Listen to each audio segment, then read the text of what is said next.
ఇప్పుడే సదురుకుందాం. ఎక్కడ వారం అక్కడే. ఇదే కాలం మన మధ్యకు సన్నీ బాల్య గారు దేవుని దాసులు మన మధ్యకు వచ్చారు. మరలా ఇప్పుడు ఇదే సమయంలో మన మధ్యకు రావటం జరిగిందండి, దేవుని మహాకృపను బట్టి. మరి అందరం కూడా ఉదయకాలం ఎంతగానో బలపడుతూ వచ్చాం. ఇప్పుడు కూడా దేవుని దాసుని ప్రేమపూర్వకంగా ఆహ్వానించుకుందాం. మరి అందరి పక్షాన దేవుని దాసుని ప్రేమపూర్వకంగా ఆహ్వానిస్తున్నాం. ఎన్నో కూడిక 10వ కదా, 10 ఈ కూడికల్లో మనం ఉండడానికి ప్రభు వారు మనకు చూపిన కృపకై నేను నిండు మనసుతో ప్రభువుని స్తుతిస్తున్నాను. దేవునికి ఏ మహిమ కలుగును గాక. ఆమేన్. చాలా సమయం అయిపోయింది, 9 అయింది కదా. 11-12 గంటలకల్లా వెళ్ళిపోదాం. రైట్, నేరుగా వాక్య ధ్యానంలోనికి వెళ్ళిపోదాం. పరిశుద్ధ గ్రంథంలో నుంచి మత్తయి శుభవార్త. మీ దగ్గర ఉన్న బైబిల్ తెరవండి. పరిశుద్ధ గ్రంథంలో నుండి మత్తయి శుభవార్త 7వ అధ్యాయము 19వ వచనం నేను చదువుతాను. నా వెనక అందరూ చెప్పడానికి ప్రయత్నం చేయండి. మత్తయి శుభవార్త 7వ అధ్యాయము 19వ వచనం నేను చదువుతాను. నా వెనక అందరూ చెప్పడానికి ప్రయత్నం చేయండి. మంచి ఫలములు ఫలింపని ప్రతి చెట్టు అగ్నిలో వేయబడును. నా వెనక చెప్పిన మీ అందరినీ దేవుడు దీవించును గాక.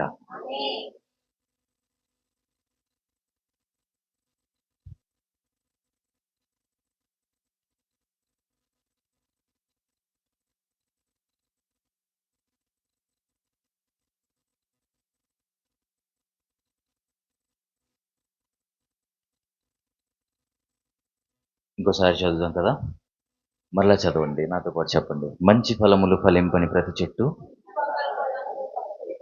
నరకబడి అగ్నిలో వేయబడును. తలలో వంచి కళ్ళు మూయండి, ప్రార్థన చేసుకుందాం. ప్రేమ కలిగిన మా మహాపరిశుద్ధ పరమ తండ్రి యేసు ప్రభువా, మీకు వందనాలు. పరిశుద్ధాత్మ దేవుడా, మీ పాదాలకు కోటాను కోట్ల స్తుతులు ప్రభువా. అత్యల్పుడునకు నేను నిలవబడి ఉండగా పరిశుద్ధాత్మ దేవుడివై నాలోనికి వచ్చి మీరు మాట్లాడండి. ఎందరైతే వాక్యము కొరకు తమ మనసులను సిద్ధపరుచుకున్నారో వారందరికీ వాక్యపు చికిత్స మీరు చేయండి అయ్యా. తద్వారా నీ నిత్య రాజ్య వారసులగునట్లు మమ్మల్ని అందరినీ చేయమని యేసు క్రీస్తు ప్రభు వారి మహాప్రశస్త నామములో ప్రార్థిస్తున్నాను, మా ప్రియ పరలోకపు తండ్రి. ఆమేన్. మనం చదువుకున్న వాక్య భాగం యేసుక్రీస్తు ప్రభు వారు భూమి మీద ఉన్నప్పుడు చేసిన ప్రసంగాల్లో ప్రాముఖ్యమైన ప్రసంగాల్లో ఒకటి. నా మాట అర్థమవుతుందా? యేసయ్య భూమి మీద ఉన్నప్పుడు చేసిన ప్రసంగాలలో ప్రాముఖ్యమైన ప్రసంగాలలో ఒకటి, అదే కొండ మీది ప్రసంగం. ఈ కొండ మీది ప్రసంగంలో ఆయన ముగింపులో ఈ మాట చెప్పారు. ఏ మాట? ముగింపులో అంటే ఈ ప్రసంగాన్ని ప్రారంభించిన తర్వాత, కొండ మీద ప్రసంగాన్ని ప్రారంభించిన తర్వాత సుమారుగా 5వ అధ్యాయము 3వ వచనంలో ప్రారంభమవుద్ది కొండ మీది ప్రసంగం. ముగింపులోకి వచ్చిన తర్వాత ఈ మాట చెప్పారు. నేను ముందు ఒక మాట అన్నాను, ఆయన చేసిన ప్రాముఖ్యమైన ప్రసంగాల్లో ఇదొకటనని. అసలు యేసయ్య భూమి మీద ఎన్ని సంవత్సరాలు జీవించారు? 33.5 సంవత్సరాల్లో ఎన్ని సంవత్సరాలు సేవ చేశారు కదా? ఈ 3.5 సంవత్సరాల్లో ఎన్నో ప్రసంగాలు ఆయన చేశారు. అందులో ప్రాముఖ్యమైన ప్రసంగాలు 5. చెప్పండి ఎన్ని? అందులో మొట్టమొదటిది కొండ మీది ప్రసంగం. ఇది మత్తయి శుభవార్తలో 5వ అధ్యాయంలో 3వ వచనం నుంచి ప్రారంభమై 7వ అధ్యాయము 27వ వచనం వరకు ఉంటుంది. రెండవది శిష్యుల కొరకైన ఉపదేశం చేశారు ఆయన. ఇదే అధ్యాయంలో, ఇదే మత్తయి శుభవార్తలో 10వ అధ్యాయంలో ఆ ఉపదేశం ఉంటుంది. ఇది 2. మూడవది పరలోక రాజ్యాన్ని గురించిన ఉపమానాలు యేసుక్రీస్తు ప్రభు భూలోకంలో ఉన్నప్పుడు చెప్పారు. అది కూడా ఇదే మత్తయి శుభవార్తలో 13వ అధ్యాయంలో మనకు కనబడుతుంది. నాలుగవది శిష్యత్వాన్ని గురించినటువంటి శిష్యత్వం యొక్క నిబంధనలు కొన్ని చెప్పారు ఆయన. అది కూడా ఇదే మత్తయి శుభవార్తలో 19వ అధ్యాయంలో 23 నుంచి 30 వరకు మనకు కనబడుతుంది. ఐదవది మనకు తెలుసు, ఒలీవ కొండ మీద ఆయన చేసినటువంటి ప్రసంగం 24వ అధ్యాయంలో ఈ మత్తయి శుభవార్తలో మొదలై అది 25వ వచనం 25 నుంచి 46వ వచనం వరకు అక్కడ ఉంటుంది. 24వ అధ్యాయం 3వ వచనంలో, 25, 46లో మనకు కనబడుతుంది. ఈ 5 ప్రసంగాలలో యేసయ్య చేసిన ఈ 5 ప్రసంగాలలో ప్రాముఖ్యమైనవి. అయితే ఇందులో మనం చదువుకున్నది ఏమిటది? కొండ మీది ప్రసంగం. ఎన్నోసార్లు మీరు వినుంటారు. ఈ కొండ మీది ప్రసంగంలో ఉన్న మాటలు ముగింపుకొచ్చేసిన తర్వాత, అంటే ప్రసంగం ప్రారంభించి చిట్ట చివరిలో ఆయన ఏం చెప్పారో తెలుసా? మంచి ఫలములు ఫలింపని ప్రతి చెట్టు నరకబడి అగ్నిలో వేయబడుతుంది అని అన్నారు. అసలు ఎందుకు ఈ మాటలు చెప్తున్నారు అనంటే, మనమందరము ఎవరిగా మార్చబడ్డాం? అలా చూస్తున్నారు ఏంటండి? క్రైస్తవులం కదా! మనం క్రైస్తవులుగా మార్చబడ్డాం. దేవుని పిల్లలుగా మార్చబడ్డాం. దేవుని ప్రియ కుమార్తెలుగా, ప్రియ కుమారులుగా మార్చబడ్డాం. ఇలా మార్చబడిన మనము, ఇలా మార్చబడిన మనము మన ఆధ్యాత్మిక జీవితంలో ఇక్కడ నాటబడ్డాం కదా! నాటబడిన మనం ఏం చేయాలి? దినదినము, అనుదినము మొక్కవలే ఎదగాలి. ఎదిగిన కొద్దీ ఒదగాలి. ఒదిగి మనం ఫలించాలి. ఆమేన్. ఈ లక్షణము, ఈ స్వభావము ఎవరిలో అయితే ఉంటుందో వారు మాత్రమే రేపటి దినాన నిత్యత్వంలో తండ్రి చేత అంగీకరించబడి, యేసుక్రీస్తు ప్రభు చేత అంగీకరించబడి నిత్యరాజ్యంలో ఉంటారు. ఉదయం ఏం చెప్పాను నేను? దేవుడు అంగీకరించాలంటే దేవుడంటే భయభక్తులు ఉండాలి. ఆ భయం గురించి మనం మాట్లాడుకున్నాం. ఇప్పుడు ఈ ఉపవాస కూడికల్లో 10వ కూడికలో మనం స్పిరిచువల్‌గా అభివృద్ధి చెందాలంటే, ఆధ్యాత్మికంగా మనం బలపడాలంటే మనం ఫలించాలి. ఏం చేయాలి? ఇప్పుడు ఫలించాలి, ఫలించాలి అని అందరూ చెప్తున్నారు అనంటే, ఇప్పుడు ఏ చెట్టు ఆ ఫలం ఖచ్చితంగా అది జామ చెట్టు యాపిల్ కాయలు ఫలిస్తదా? యాపిల్ చెట్టు మామిడికాయలు ఫలిస్తదా? ఇప్పుడు నేను ఏది కలిగి ఉన్నానో, నాలో రూట్ వేరేదైతే ఉందో అదే ఫలం నాలో నుంచి. ఇప్పుడు మనం ఎలా మార్చబడ్డాం? క్రైస్తవులుగా మనం మార్చబడిన తరువాత మనలో ఏ ఫలం ఉండాలి? మంచి ఫలములుండాలి. ఇలా ఎవరిలో అయితే మంచి ఫలాలుంటాయో వారు మాత్రమే రేపటి దినాన దేవునితో ఉంటారు అన్న వాస్తవ సత్యాన్ని ఈ రాత్రి ఈ ఉపవాస కూడికల్లో మీకు జ్ఞాపకం చేయడానికి ఇష్టపడుతున్నాను. నేను ముందుకు వెళ్తాను. క్రైస్తవ జీవితంలో ఫలభరితమైన జీవితం అనేది చాలా ప్రాముఖ్యమైనది. లోకంలో వాళ్ళు ఎలా ఉన్నారో మనకు అనవసరం. మనం మాత్రం ఖచ్చితంగా దేవునిలో ఫలించాల్సిందే. ఖచ్చితంగా ఫలించాల్సిందే. అందుకే యేసుక్రీస్తు ప్రభువు వారు భూమి మీద ఉన్నప్పుడు ఇది చాలా అవసరం అని ఆయన జ్ఞాపకం చేశారు. ఆయన చెప్పారన్నమాట. వాటిలో నేను అందుకే చెప్తున్నాను చూడండి. మీకో డౌట్ రావాలి ఇప్పుడు. సాధారణంగా ఫలాలు ఏం ఫలిస్తాయి? ఫలాలు దేనికొస్తాయి? నాలో ఏమన్నా ఫలం కనపడుతుందా మీకు? ఏమన్నా కాయ ఏమన్నా సెపరేట్‌గా ఉందా? యెస్. దేనికుంటాయి ఫలాలు? చెట్లు కదా ఫలించేది. మరి నేనెలా ఫలిస్తాను అనే డౌట్ మీకు రాలేదా? ఒకవేళ ఆ డౌటొస్తే మీకు చెప్తున్నాను. పరిశుద్ధ గ్రంథంలో, దేవుని పరిశుద్ధ గ్రంథంలో మనుషులు చెట్లకు పోల్చబడ్డారు. చెప్పండి దేనికి పోల్చబడ్డారు? చెట్లకు పోల్చబడ్డారు. అలా ఎలా ఉంది అనంటే మీరు చూడండి. మొదటి కీర్తనలోనే 3వ వచనంలో ఉంటుంది. ఏమని? ఆకు వాడక తన కాలమందు ఫలమిచ్చు కదా! అంత మాత్రమే కాదు. అదే కీర్తనలలో 52వ కీర్తనలో 8వ వచనంలో కూడా మనం చెట్లకు పోల్చబడినట్లుగా ఉంటుంది. నా మాట అర్థమవుతుందా? అంత మాత్రమే కాదు. సరిపోతుంది. పర్వాలేదండి. లేట్ అయిపోద్ది. అంత మాత్రమే కాదు. అదే కీర్తనలలో 92వ కీర్తన 12వ చరణంలో కూడా మనము చెట్లకు పోల్చబడ్డాం. చెప్పండి దేనికి పోల్చబడ్డాం? ఇప్పుడు చెట్లకు పోల్చబడిన ఈ మనిషి ఖచ్చితంగా ఏమవ్వాలి? ప్రతి చెట్టు దాని కాలములో, దాని సమయంలో అది ఫలించాల్సిందే. అది ఫలించాల్సిందే. ఇది దేవుడే పెట్టింది. అందుకే ఇలా మనుషులు చెట్లకు పోల్చబడ్డారు గనుక, చెట్లకు పోల్చబడిన మనుషులు ఖచ్చితంగా ఏమవ్వాలి? ఫలించాలి, ఫలించాలి. ఎందుకు నొక్కి వక్కానించి ఇన్ని సార్లు ఈ మాటలు చెప్తున్నానో తెలుసా? మనలో ఫలభరితమైన జీవితం లేకపోతే ఎంత ఉపవాసం ఉన్నా అది వ్యర్థమే కదా! ఎన్ని ప్రార్థనలు చేసినా అది వ్యర్థమే కదా! ఎంత భక్తి చేసి ఎన్నో సంవత్సరాల నుంచి మనం భక్తి పరులంగా మారిపోయి, ఒకవేళ మనలో ఫలభరితమైన జీవితం లేకపోతే ఈ బ్రతుకు, ఈ భక్తి ఎందుకు? ఆలోచించండి. ఇప్పుడు చాలామంది ఇప్పుడు సీజన్ వచ్చింది కదా, 40 రోజులు భక్తులు మనోళ్ళు కూడా తయారయ్యారు. ఏ భక్తులు? లెంట్ డేస్ వచ్చిన తర్వాత శ్రమకాలం అని చెప్పేసి మొదలెట్టేస్తారు. ఏంటది? నాకు ఒళ్ళు మండిపోతా ఉంటది. ఏం చేస్తాం మరి, తప్పదు కదా. చాలా ప్రశ్నలు వేస్తాను వాళ్ళని. నిజానికి దేవునికి శ్రమకాలం అని అంటే అది సీజనల్గా వచ్చేది కాదు. శ్రమ సీజన్కి పరిమితం అయితే, శ్రమ ఒక కాలానికి పరిమితం అయితే, నా ప్రశ్న ఏంటంటే వాళ్ళకి, యాక్సిడెంట్లు ఎప్పుడు అవ్వాలి కదా? జ్వరాలు జబ్బులు ఎప్పుడు రావాలి? మరి శ్రమకాలంలోనే వస్తున్నాయా మీకు? మరి ఏం చేయాలి వాళ్ళు? యేసయ్యకు పుట్టిన దగ్గర నుంచి చనిపోయే వరకు శ్రమే. అసలు ఆయన పుట్టిందే శ్రమ పడడం కోసం. నా మాటలు అర్థమవుతున్నాయా? కనుక జాగ్రత్తగా ఆలోచించేయండి. శ్రమ ఒక సీజన్కు పరిమితమైనది కాదు. కాదు. ఇది మనం ఎరిగి ఉండాలి. ఇప్పుడు ఈ 40 రోజులు భక్తి చేసి, లేదా వాళ్ళు 40 రోజులు క్రైస్తవులని చెప్పుకుని ఆ 40 రోజులు భక్తి చేసి 41వ రోజున చేయకుండా పనులు చేసేస్తే అదేనా ఫలం అంటే? అదేనా భక్తి అంటే? దేవుడు కోరుకునే భక్తి అదేనా? అసలు భక్తి పరులు అంటే ఎవరో చెప్పానా నేను? వీడియో చేస్తున్నాను, నా యూట్యూబ్ ఛానల్ వస్తుంది. భక్తి అంటే మనం చేసేది భక్తి కాదు. మనం చేసేది భక్తి అనుకుంటున్నాం, చాలామంది అనుకుంటున్నారు. భక్తి అంటే మనకు తెలిసింది ఏంటి? వారం వారం క్రమం తప్పకుండా మందిరానికి రావటం ఏంటి? ఏమండి అలా చూస్తున్నారు ఏంటంటే, కంటి చూపే కానీ నోటి మాట ఏంటి ఇలాగ అయిపోయారు. ఇంకా చాలా ఉందండి, ఇప్పుడే కదా మొదలు పెట్టాను. వారం వారం క్రమం తప్పకుండా మందిరానికి రావటం ఏంటి? పాటలు పాడడం ఏంటి? ఆరాధన చేయటం ఏంటి? వాక్యం చదవడం ఏంటి? మనకు తెలిసిన భక్తి ఇదే. ఫర్ యువర్ కైండ్ ఇన్ఫర్మేషన్, ఇది భక్తి కాదు. అమ్మ బాబోయ్, ఎంత మాట అనేసారేంటండి, ఎన్నో సంవత్సరాల నుంచి ఇదే చేస్తున్నామండి అని అనిపిస్తుందా? ఇప్పుడు చెప్తున్నాను వినండి. భక్తి అంటే ఇది కాదు.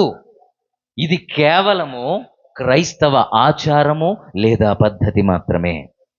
మరి భక్తి అంటే ఏంటి?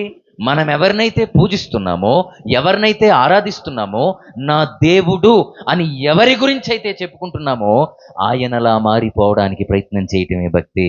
ఆమేన్. అది భక్తి అంటే. ఇది భక్తి కాదు మనం చేసేదని ఎందుకన్నానో తెలుసా? ఇది కేవలం క్రైస్తవ ఆచారము పద్ధతే. మీకు సత్యం చెప్పనా? ఒక క్రైస్తవుడు క్రైస్తవుడిగా మార్చబడినందుకు ఆదివారం క్రమం తప్పకుండా మందిరానికి వెళ్ళాలి. క్రైస్తవుడైనందుకు పాటలు పాడాలి. క్రైస్తవుడైనందుకు ఆరాధన చెయ్యాలి. క్రైస్తవుడైనందుకు వాక్యం చదవడమో లేదో చెప్పడమో చెయ్యాలి. ఇది భక్తి ఎందుకు అవుద్ది? అది కేవలం ఆచారము పద్ధతి మాత్రమే. భక్తి అంటే ఆ క్రీస్తులా మనము మారిపోవాలి. నువ్వు ఎవరినైతే దేవుడని చెప్పుకుంటున్నావో అలా మారిపోవాలి. మీకు విషయం చెప్పనా? ఫలం అంటే అదే. అదే భక్తి. ఈ భక్తి మనం చేస్తున్నప్పుడు ఆటోమేటిక్గా మనలోకి ఏమొస్తుంది? దేవునికి కనబడతాం మనం ఫలభరితమైన జీవితంలో ఉన్నట్టుగా. నా మాట అర్థమవుతుందా? వారిని నేను ఉదయం చెప్పినట్టు దేవుడు ఏం చేస్తారు? అంగీకరిస్తాడు. భయంతో ఉన్నవాడే ఫలించగలుగుతాడు. అందుకే భయము నొంది పాపము చేయుకుడని 4వ కీర్తన 4వ చరణంలో చెప్పాడు. కానీ మనం ఏం చేస్తాం? అది ఉండదు మనకు. సరే, మనం జాగ్రత్తగా ఆలోచన చేస్తే ఫలములు లేనిది అసలు క్రైస్తవ జీవితమే కాదు. నీలో ఆత్మీయ ఫలం, నీలో క్రీస్తును గురించిన ఈ ఫలం లేకపోతే నీవు క్రైస్తవుడు ఎలా అవుతావు? నువ్వు చెప్పుకుని తిరిగేస్తున్నావు అంతే. కనుక ఈ ఉపవాస కూడికలలో అసలు మనం ఉపవాసం చేసి ప్రార్థన చేస్తున్నాం కదా, ప్రభువా ఈ రాత్రి నేను నీకు ఫలభరితమైన వాడనగా ఫలభరితమైన దాననుగా కనబడాలి అని మనం అడగాలి. ఆమేన్. ఇలా ఎవరైతే అలా ఫలభరితంగా దేవునికి కనబడడానికి మార్చబడతారో వాళ్ళు ఎక్కడుంటారు రేపటి దినాన? ఈ భూలోకంలో కష్టాలుండొచ్చు, శ్రమలుండొచ్చు, శోధనలుండొచ్చు, బాధలుండొచ్చు, what ever it may be, అది మీకు ఏదైనా ఉండొచ్చు. ఇవేమీ మనల్ని నిత్య రాజ్యాన్ని మన నుంచి దూరం చేయలేవు. దూరం చేయలేవు. నేను ముందుకెళ్తున్నాను. ఆకు వాడక తన కాలమందు ఫలమిచ్చు చెట్ల వలె మనము ఉండాలి అని దేవుని కోరిక. అసలు మనం ఎలా ఫలిస్తామండి? ఫలములు లేని వారు ఎవరనంటే శరీరాశుల్లో ఉన్నవాళ్ళు.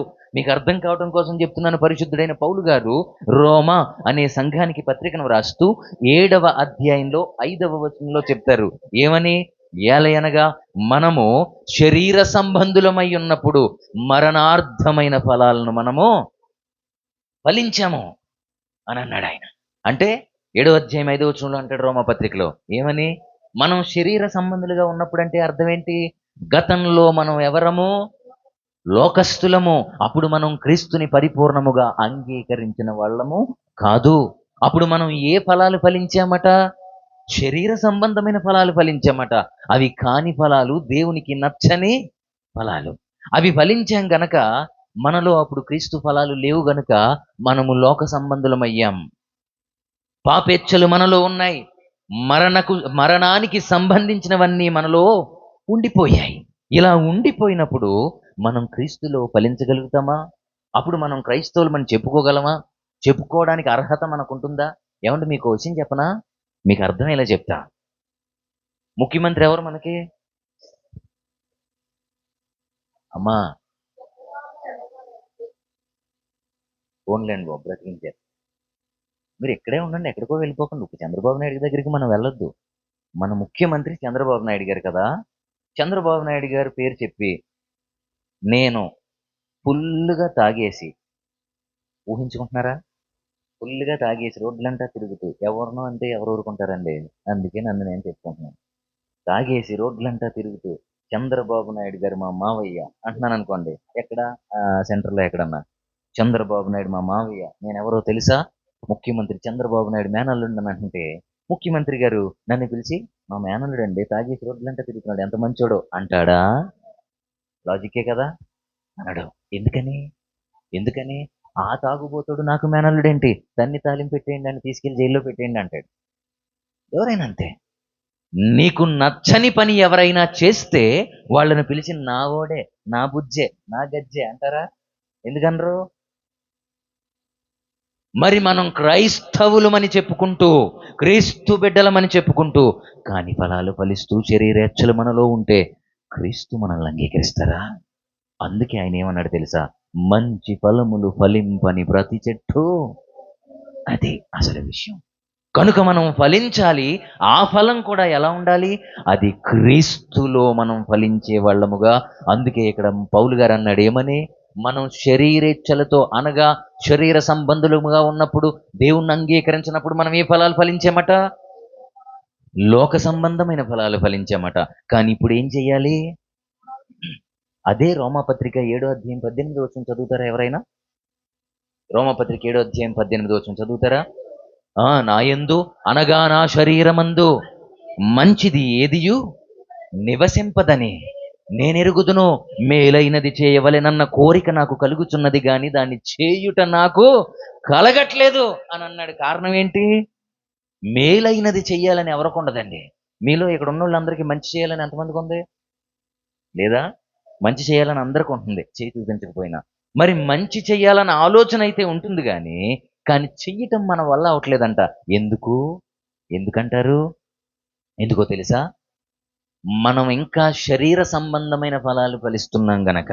ఆ కోరికుంది చెయ్యాలని, కానీ చెయ్యలేకపోతున్నామంటే కారణం ఏంటి? ఇప్పుడు పక్కింటోళ్ళని ప్రేమించాలని మనకు ఉంటది, కానీ ఆ టైం వచ్చేసరికి చేయలేం. అంటే మీరందరూ ప్రేమించట్లేదని కాదమ్మా, మీరు చాలా మంచోళ్ళు. నేను మిమ్మల్ని అనట్లా, అసలు సాధారణంగా చెబుతున్నాను. అంటే ఎవరినో మనకిష్టం లేనిలోని వాళ్ళను క్షమించాలని అనిపిస్తుంది మనకి, కానీ ఆ టైం వచ్చేసరికి మనం చేయలేం. కారణం ఏంటో తెలుసా? మనలో శరీర సంబంధమైనటువంటి ఫలాలు ఉండిపోతున్నాయి.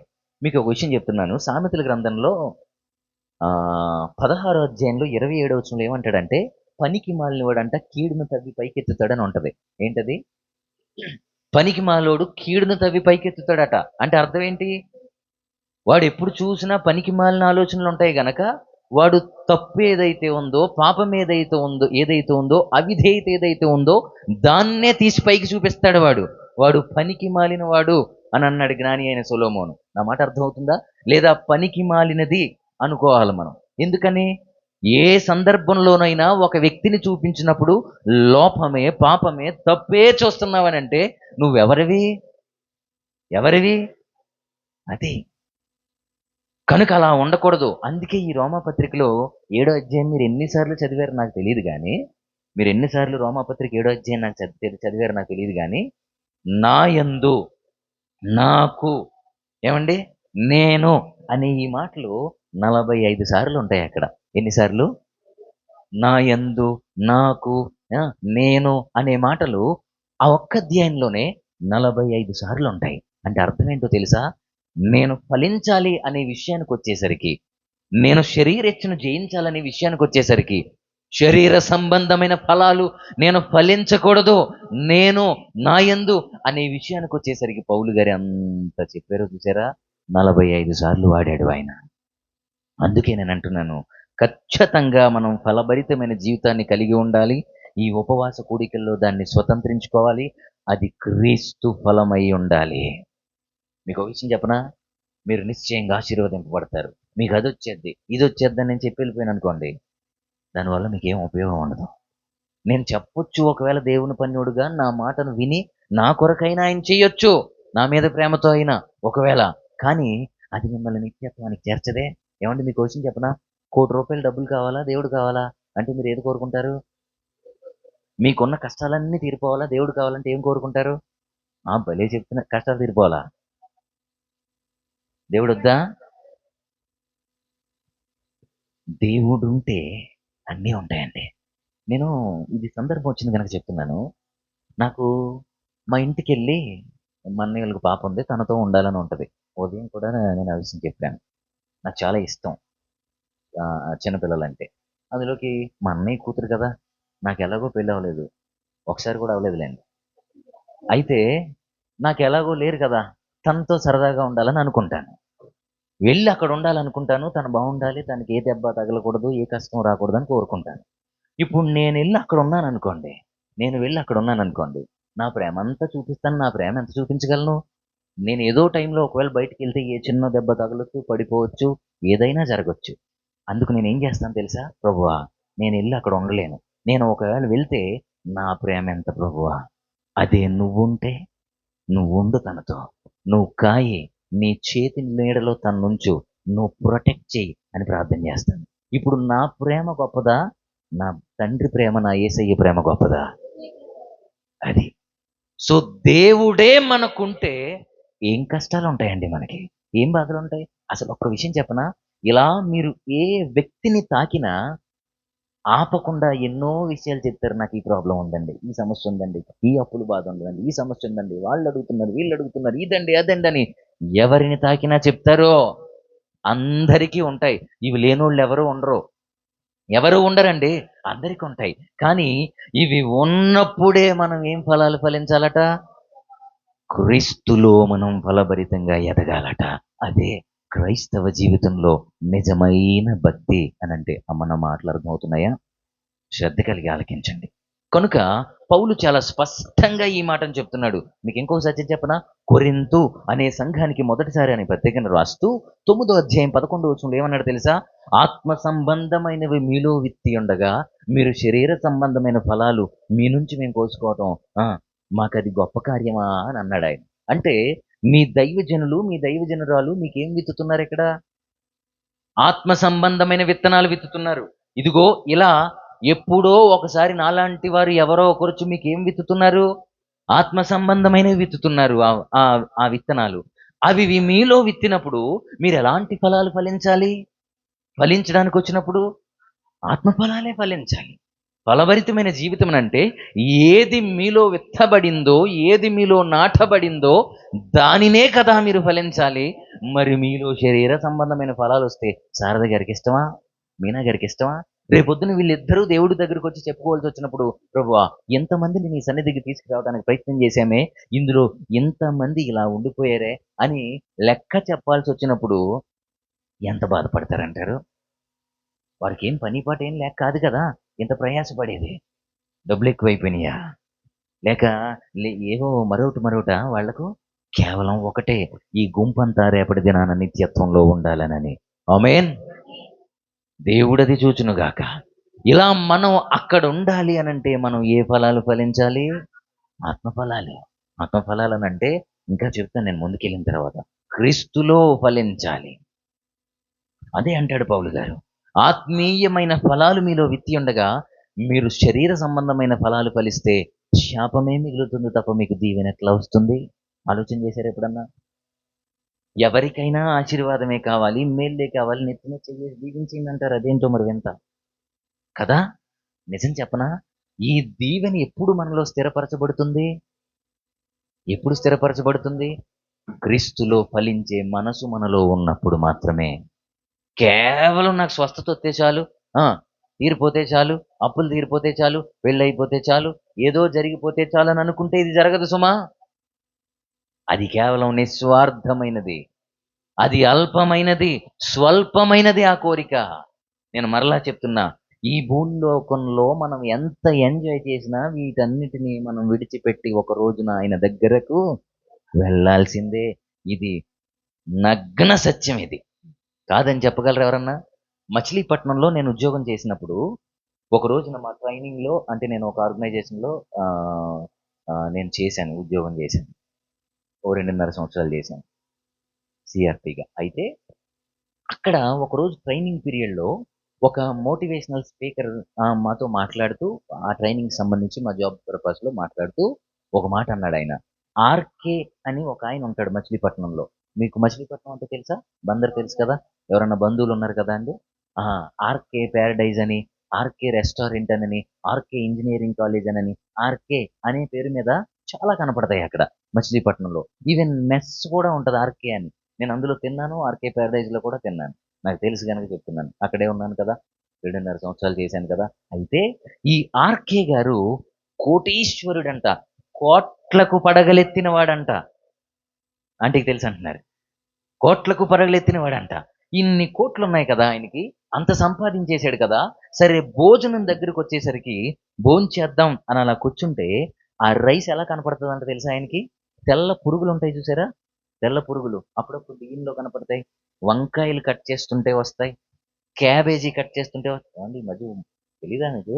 మీరు వంట చేయట్లేదని మానేశారేంటి? మొగోళ్ళతో చేయించేస్తున్నారు కదా పాపం.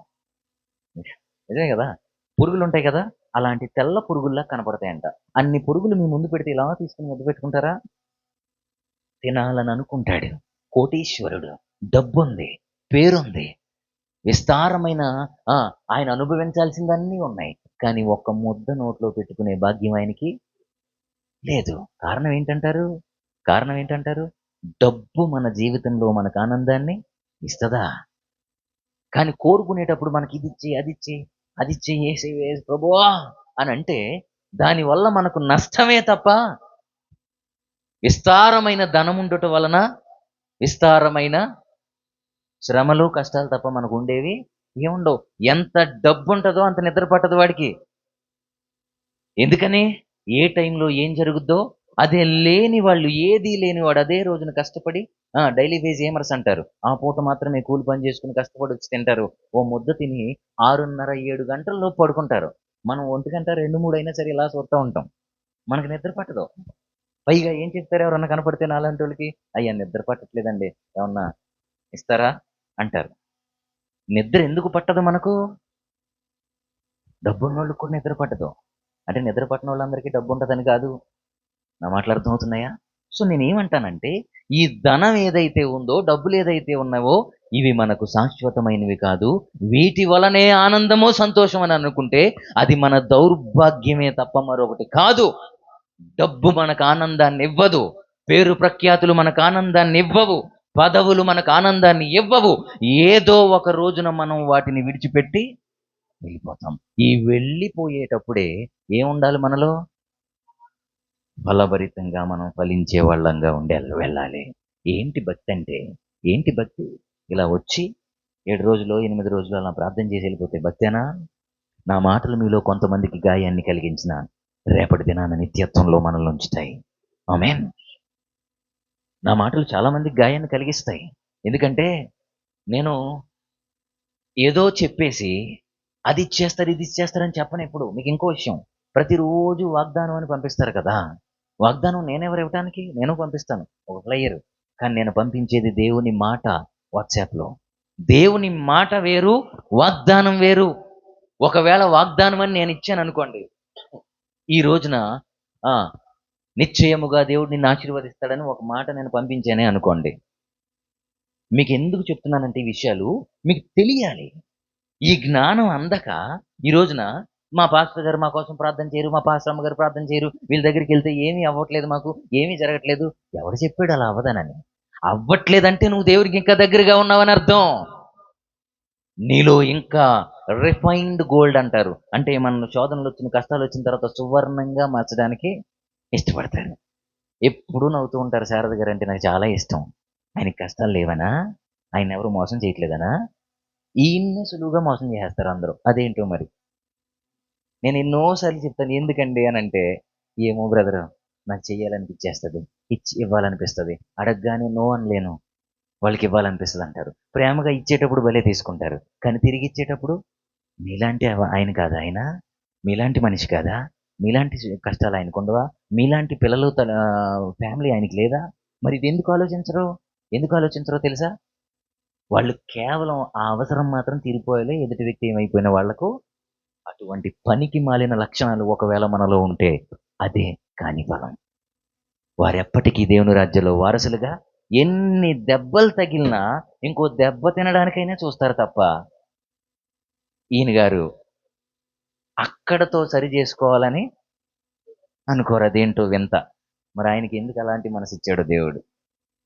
నేను ఆయన శ్రేయోభిలాషిగా ఎన్నో సార్లు చెప్పాను, అడగండి కావాలంటే ఇక్కడే ఉన్నారు ఆయన. ఆయన ప్రేమించి వద్దండి ఏంటండి అనంటే, ఏమో బ్రదర్ అలా ఉండలేనని అంటారు ఆయన. సో నేనేమంటున్నానంటే, మన ఫలం ఎలా ఉండాలంటే, మన ఫలం మనతో మాట్లాడితే యేసయ్యతో మాట్లాడినట్టు ఉండాలండి. మనల్ని ఎవరన్నా టచ్ చేస్తే యేసయ్యతో మాట్లాడినట్టు ఉండాలి. ఏదైనా సమస్య చెప్పుకుంటే దేవునికి చెప్పినట్టు ఉండాలి. యేసయ్యకి చెప్పిన సమస్యలన్నీ తీరిపోతాయా? తీరిపోతాయా? యేసయ్యకి చెప్పిన వెంటనే మన సమస్యలన్నీ తీర్చేస్తారా? ఎలా అంటున్నారు తీర్చేస్తారని? అన్నీ తీర్చరు. ఏ సమయంలో ఏదివ్వాలో ఆయన ఆ టైంలోనే మనకది ఇది ఎందుకు మర్చిపోతున్నారో తెలియదు ఈ రోజున చాలామంది. అలా మర్చిపోయి ఏవేవో చూసుకుంటున్నారు. మీకో విషయం చెప్పనా? ఈ గంతులేసే బ్యాచ్ ఉంటారు కదా! ఇక్కడ కొన్ని రోజులు, అక్కడ కొన్ని రోజులు, అక్కడ కొన్ని రోజులు, మరో చోటన కొన్ని రోజులు. ఈ గంతులేసేవాళ్ళు వేస్తూనే ఉంటారు. ఈలోపు ఆయనొస్తారు. మనం వెళ్ళిపోతాం. ఎందుకంటే మరంతే అదే జరుగుద్ది. ఒక వ్యక్తి మందిరంలో నాటబడిన తరువాత నీ వలన సంఘానికి అభివృద్ధి రావాలి. మీకో విషయం చెప్పనా? యేసన్న గారు ఎంతమందికి తెలుసిక్కడ? కదా! ఆయన ప్రారంభించినప్పుడు ఎంతమందున్నారో తెలుసా మీకు?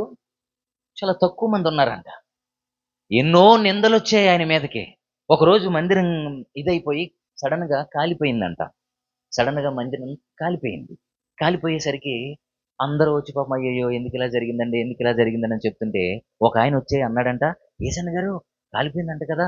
అందులో మీరు కూడా కాలిపోయారని అన్నారు. మీరు కూడా తగలబడిపోయారని అన్నారండి" అని అన్నారంట. ఆయనొచ్చి ఏదో మాట అంటాడంటే, "ఇలా నన్ను గాయపరుస్తావా?" అని చెప్పి బాధపడ్డాడాయన.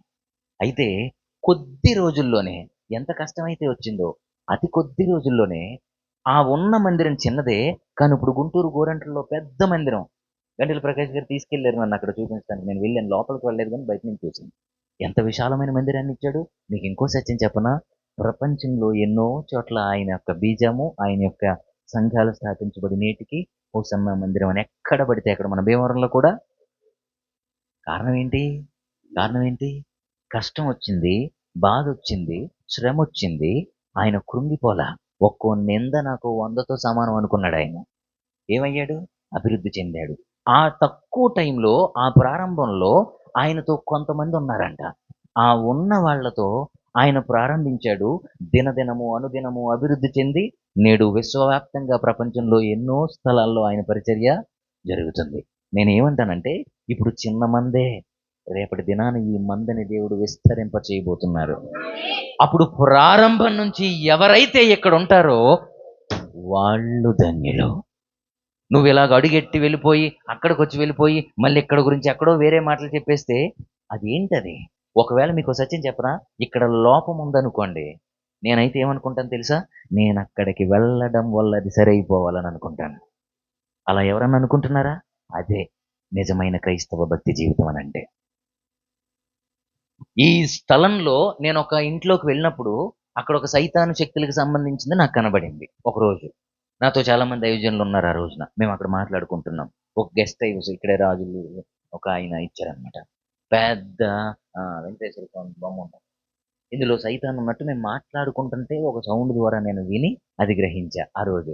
ఆ రాత్రి నేను ఒకటే అనుకున్నా, నిన్ను తరిమేస్తాను ఈ రాత్రి అని. అదే చేశాను ఆ రాత్రి. చాలా క్లియర్‌గా ఇప్పుడు నేను చెప్తే చాలా టైం అయిపోతది. ఎప్పుడన్నా చెప్తాను.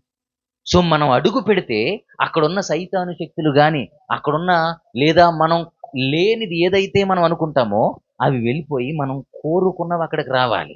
పరిశుద్ధత రావాలి. అది నీ ద్వారా జరిగే విశ్వాసిగా నువ్వు ఉండాలి. అసలు జరుగుతాయి. ఎందుకు జరగవో తెలుసా? నీలో ఉన్న ఈ అవిశ్వాసం వల్లనే. ఇప్పుడు చాలా మంది ఏమంటారు తెలుసా? నా గురించే మాట్లాడేస్తున్నాడు. మీనా సిస్టర్ ఏమన్నా చెప్పేశారేమో, శారద గారు ఏమన్నా చెప్పేశారేమో అనుకుంటారు. అదేంటో వింత. మీకు విషయం చెప్పనా? నా గురించే మాట్లాడుతున్నారనంటే మనకంటే ధన్యులు ఇంకొకరు ఉండరు. ఇప్పుడు నా గురించి దేవుడు మాట్లాడితేనే కదా నేను సరి చేసుకునేది. మాస్టర్ పాఠం వింటేనే కదా నాకు అర్థమయ్యేది. అసలు ఆయన ఏం చెప్తున్నాడో వింటేనే కదా నాకు తెలిసేది. మరి ఎవ్వరూ చెప్పకుండా మనకేం అర్థమవుద్ది? మనం ఏమన్నా రోబోలుమా? స్కానింగ్ చేస్తే తెలిసిపోవడానికి. మరి ఎందుకు గాయం అయిపోతుంది? గాయం అవ్వట్లేదంటే మీకు ఇంకా భక్తిలో పరిపూర్ణత రాలేదని అర్థం. గాయం అవుతుందంటే నువ్వు క్రీస్తులో బలపరచబడుతున్నావు అని అర్థం. యోబుకు గాయం అవ్వలేదా? అప్పుడు ఏమయ్యాడు? సొంత భార్య గాయపరిచినప్పుడు ఏమయ్యాడు? నీకు తెలియదు, ఊరుకో. అయినను మీకు విషయం చెప్పనా? అసలు ఆరాధకుడు అని అంటే యోబు గారే నా దృష్టిలో. ఎందుకని? ఇప్పుడు మనకి ఇలా పాస్టర్లు వచ్చి చెప్పేస్తున్నారు. ఏమని? ఇలా ఆరాధించండి, అలా ఆరాధించండి. లేదా మీ పాస్టర్ అమ్మ గారు ఎవరో చెప్తున్నారు. ఇలా స్తుతించండి, అలా స్తుతించండి, ఇలా చేయండి, అలా చేయండి అని. For your kind information. యోబు గారికి ఎవరు చెప్పారు బైబిల్‌లో? మీకు సత్యం తెలుసా? బైబిల్‌లో మొట్టమొదటి పుస్తకం ఏమిటి? మొట్టమొదటి పుస్తకం ఏమిటి? ఆదికాండం కదా! ఆదికాండం ఎవరి చేత వ్రాయబడింది? 4 కాండాలు మోషే గారి చేత వ్రాయబడ్డాయి. అయితే మోషే గారి కంటే 1500 సంవత్సరాల పూర్వమే ఉన్నాడు. ఎవరైనా? యోబు గారు. అర్థమవుతుందా? మోషే గారి కంటేనే 1500 సంవత్సరాల ముందున్నవాడైతే ఇప్పుడు ఎవరు ముందు రాసినట్టు? బైబిల్‌లో మొట్టమొదటి గ్రంథం మనకు తెలిసింది ఆదికాండం, కానీ మొట్టమొదటిగా రాయబడిన గ్రంథం యోబు గ్రంథం. సత్యం గనుక చెబుతున్నాను.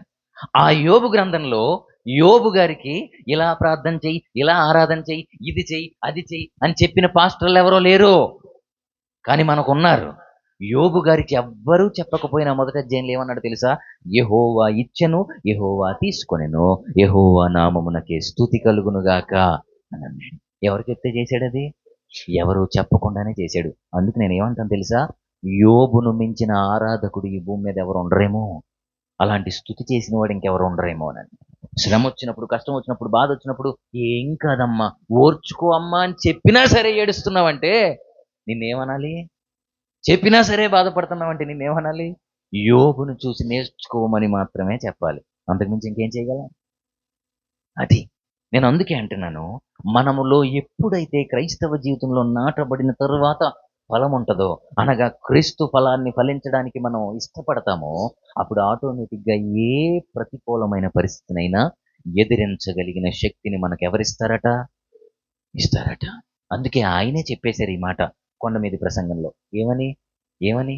మంచి ఫలములు ఫలింపని ప్రతి చెట్టు నరకబడి అగ్నిలో హ్మ్. అది అసలు విషయం. నేను ఇక్కడే ఇంకా కొన్ని విషయాలు చెప్తున్నాను. మార్కు సువార్త 11 అధ్యాయం 20 వచనం చదవండి ఒకసారి. మార్కు సువార్త 11 అధ్యాయం 20 వచనం. ఆ! ప్రొద్దున మార్గమున పోవుచుండగా ఆ అంజూరపు చెట్టు వేళ్ళు మొదలుకొని ఎండియుండుట చూచిరి. సరిపోతుంది సిస్టర్, సరిపోతుంది. ఉదయాన్నే వచ్చారు యేసుక్రీస్తు ప్రభు యొక్క శిష్యులు. అది చూసుకుంటూ వెళ్తే, ఆ దారంట వెళ్తూ ఉంటే అక్కడ ఒక చెట్టు కనపడింది వాళ్ళకి. ఒలీవ కొండ మీదుగా యెరూషలేమునకు వెళ్ళుచు బేతనియా నుండి వచ్చే ఆ దారిలో వాళ్ళు వెళ్తూ ఉన్నారు. అలా వెళుతున్నప్పుడు ఉదయాన్నే వాళ్ళకేం కనబడింది? అంజూరపు చెట్టు కనబడింది. చూస్తే అక్కడేముంది? వేర్లు మొదలుకొని, చాలా స్పష్టంగా రాశాడక్కడ. వేర్లు మొదలుకొని ఎండియుండుట చూచారు. వేర్లు మొదలుకొని. అంతకు ముందు రోజు ఏం జరిగింది అనంటే, ఆ సన్నివేశంలోనికి అదే అధ్యాయంలో 11 అధ్యాయం 21వ వచనం చదవండి ఒకసారి.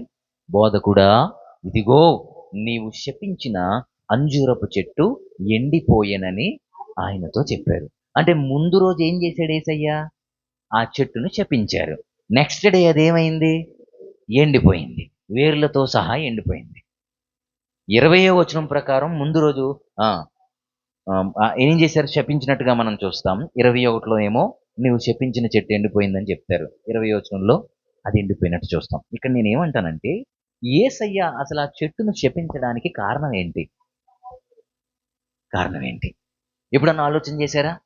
సిస్టర్ బానే చెప్పారు ఫలాలు లేవు అనని. చెట్లను మనుషులకు పోల్చారు కదా దేవుడు, మనం పోల్చబడ్డాం కదా, మనలో కూడా ఏముండాలి? ఫలాలు ఉండాలి. దానిలో ఫలం లేనందుకే కదా ఆయన శపించారు. ఇప్పుడు ఈ చెట్టును శపించడానికి కారణం ఏంటి దేవుడు, అంజూరపు చెట్టును అనంటే, ఆ చెట్టుకి ఏం లేవు? ఫలాలు లేవు. ఇక్కడ వరకు బాగానే ఉంది. నాకు బాగానే అర్థమైంది. ఇక్కడ వరకు. మీకు కూడా బాగానే అర్థమైంది. అయితే ఆ ఫలములు లేని అంజూరపు చెట్టు ఇక్కడ ఆయనకు కనబడింది. అది ఫలములు లేదని ఆయన శపించేశారు, బానే ఉంది. కానీ అదే మార్కు సువార్త 11 అధ్యాయం 13 వచనం చదవండి ఒకసారి. 11 అధ్యాయం 13 వచనం. 11 అధ్యాయం మార్కు సువార్త 13 వచనం. ఆకులు గల ఒక అంజూరపు చెట్టు దూరము నుండి చూచి దాని మీద ఏమైనను దొరుకునని వచ్చెను. దాని యొద్దకొచ్చి చూడగా ఆకులు తప్ప మరి ఏమీ కనబడలేదు. ఏలయనగా అది అంజూరపు పండ్ల కాలము కాదు. ఇప్పుడు చెప్పండి నాకు అసలు విషయం. ఇప్పుడు మామిడికాయలు ఎప్పుడు కాస్తాయి? సీజన్లో కాస్తాయి. జామకాయలు ఎప్పుడు ఉంటాయి? యాపిల్స్ కానీ మిగిలిన కొన్ని పండ్లు ఏం చేస్తాయి? సీజనల్గా ఉంటాయి. అంజూరపు చెట్టుకు కూడా ఒక సీజన్ ఉంది. ఆ సీజన్లోనే అది ఫలాలు ఇస్తుంది. ఇప్పుడు ఇక్కడ క్లియర్గా రాశాడు 13 వచనంలో, ఏలయనగా అది అంజూరపు పండ్ల కాలము కాదు అన్నాడు.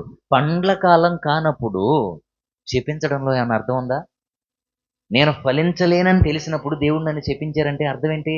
అయితే నా మీద ద్వేషమన్నా ఉండాలి, అంజూరపు చెట్టు అంటే ఆయనకి ఇష్టం లేకపోవడం అన్నా జరిగి ఉండాలి. అంతే కదా? ఆలోచించేయండి. మరి ఎందుకు చేసి ఉంటారు ఆయన? ఇక్కడ క్లియర్గా రాశాడు 13 వచనంలోనే, 11, 13లో ఏమని? ఏలయనగా అది అంజూరపు పండ్ల కాలము కాదు అన్నారు. కానీ పిందెలైనా ఉండాలి, పచ్చికాయలైనా దానికి ఉండాలి. ఉండాలా? కనీసం పిందెలైన దానిలో ఇప్పుడు మనం క్రైస్తవులం అని పిలువబడుతున్నాం. కొన్ని సంవత్సరాలైంది మనం మారు మనసు పొంది. ఫలం సంగతి పక్కన పెడితే మనలో కనీసం ఏముండాలి? పిందైనా ఉండాలి, పచ్చికాయ అయినా మనలో ఉండాలా వద్దా? అది లేదు గనుక ఆయన ఏం చేశారు? ఫలించాల్సిన చెట్టు కోతకాలం దగ్గర పడిపోతుంది. ఆయన రాకడ సమీపంలో ఉంది. యేసుక్రీస్తు ప్రభు యొక్క రాకడ. ఎఫెక్ట్ తీసేనా అవసరమా? యేసుక్రీస్తు ప్రభు రాకడ దగ్గరలో ఉంది అంటే అర్థం కాదనని. యేసుక్రీస్తు ప్రభు రాకడ దగ్గరలో ఉంది. ఆయన రాకడ దగ్గరలో ఉన్నప్పుడు మనం ఫలభరితమైన వారంగా మార్చబడాలి. ఇప్పుడు మనలో ఫలం కనపడకపోతే, మనలో ఆత్మీయమైన ఫలం లేకపోతే, ఆయన దిగి వచ్చి మనల్ని చూసినప్పుడు, మనల్ని తీసుకెళ్లాల్సి వచ్చినప్పుడు, కోతకాలం వచ్చింది కనుక మనం వెళ్తామా? ఆయనతో పాటు వెళ్ళగలమా? కనుక పండ్ల కాలం ఫలించాల్సిన చెట్టు ఫలించాలి. కోతకాలం దగ్గర పడుతుంది. కనీసం మనలో పిందులైనా పచ్చికాయలైనా ఉంటే, కొన్నిసార్లు పచ్చికాయలు కూడా తీసుకొని, అది లేదు ఇక్కడ. ఇప్పుడు మనిషి జీవితానికి, మన జీవితానికి అది అప్లై చేసుకోవాలి. ఏమని? నా జీవితంలో ఇంకా కనీసం పిందెలు కూడా లేవేమో ప్రభువా, కానీ ఇన్ని సంవత్సరాల నుంచి నేనేం చేస్తున్నాను? భక్తిని చేస్తున్నాను. అడగాలి మనం. మీకు అందుకే నేను చెప్తున్నా, ఈ కొండ మీద ప్రసంగంలో మొదటి కీర్తన 3వ చరణంలో ఏమన్నాడు? ఆకు వాడక తన కాలమందు ఫలమిచ్చు చెట్ల వలె మనము. ఎవరి గురించి చెప్పాడు ఆ మాట? మన గురించే.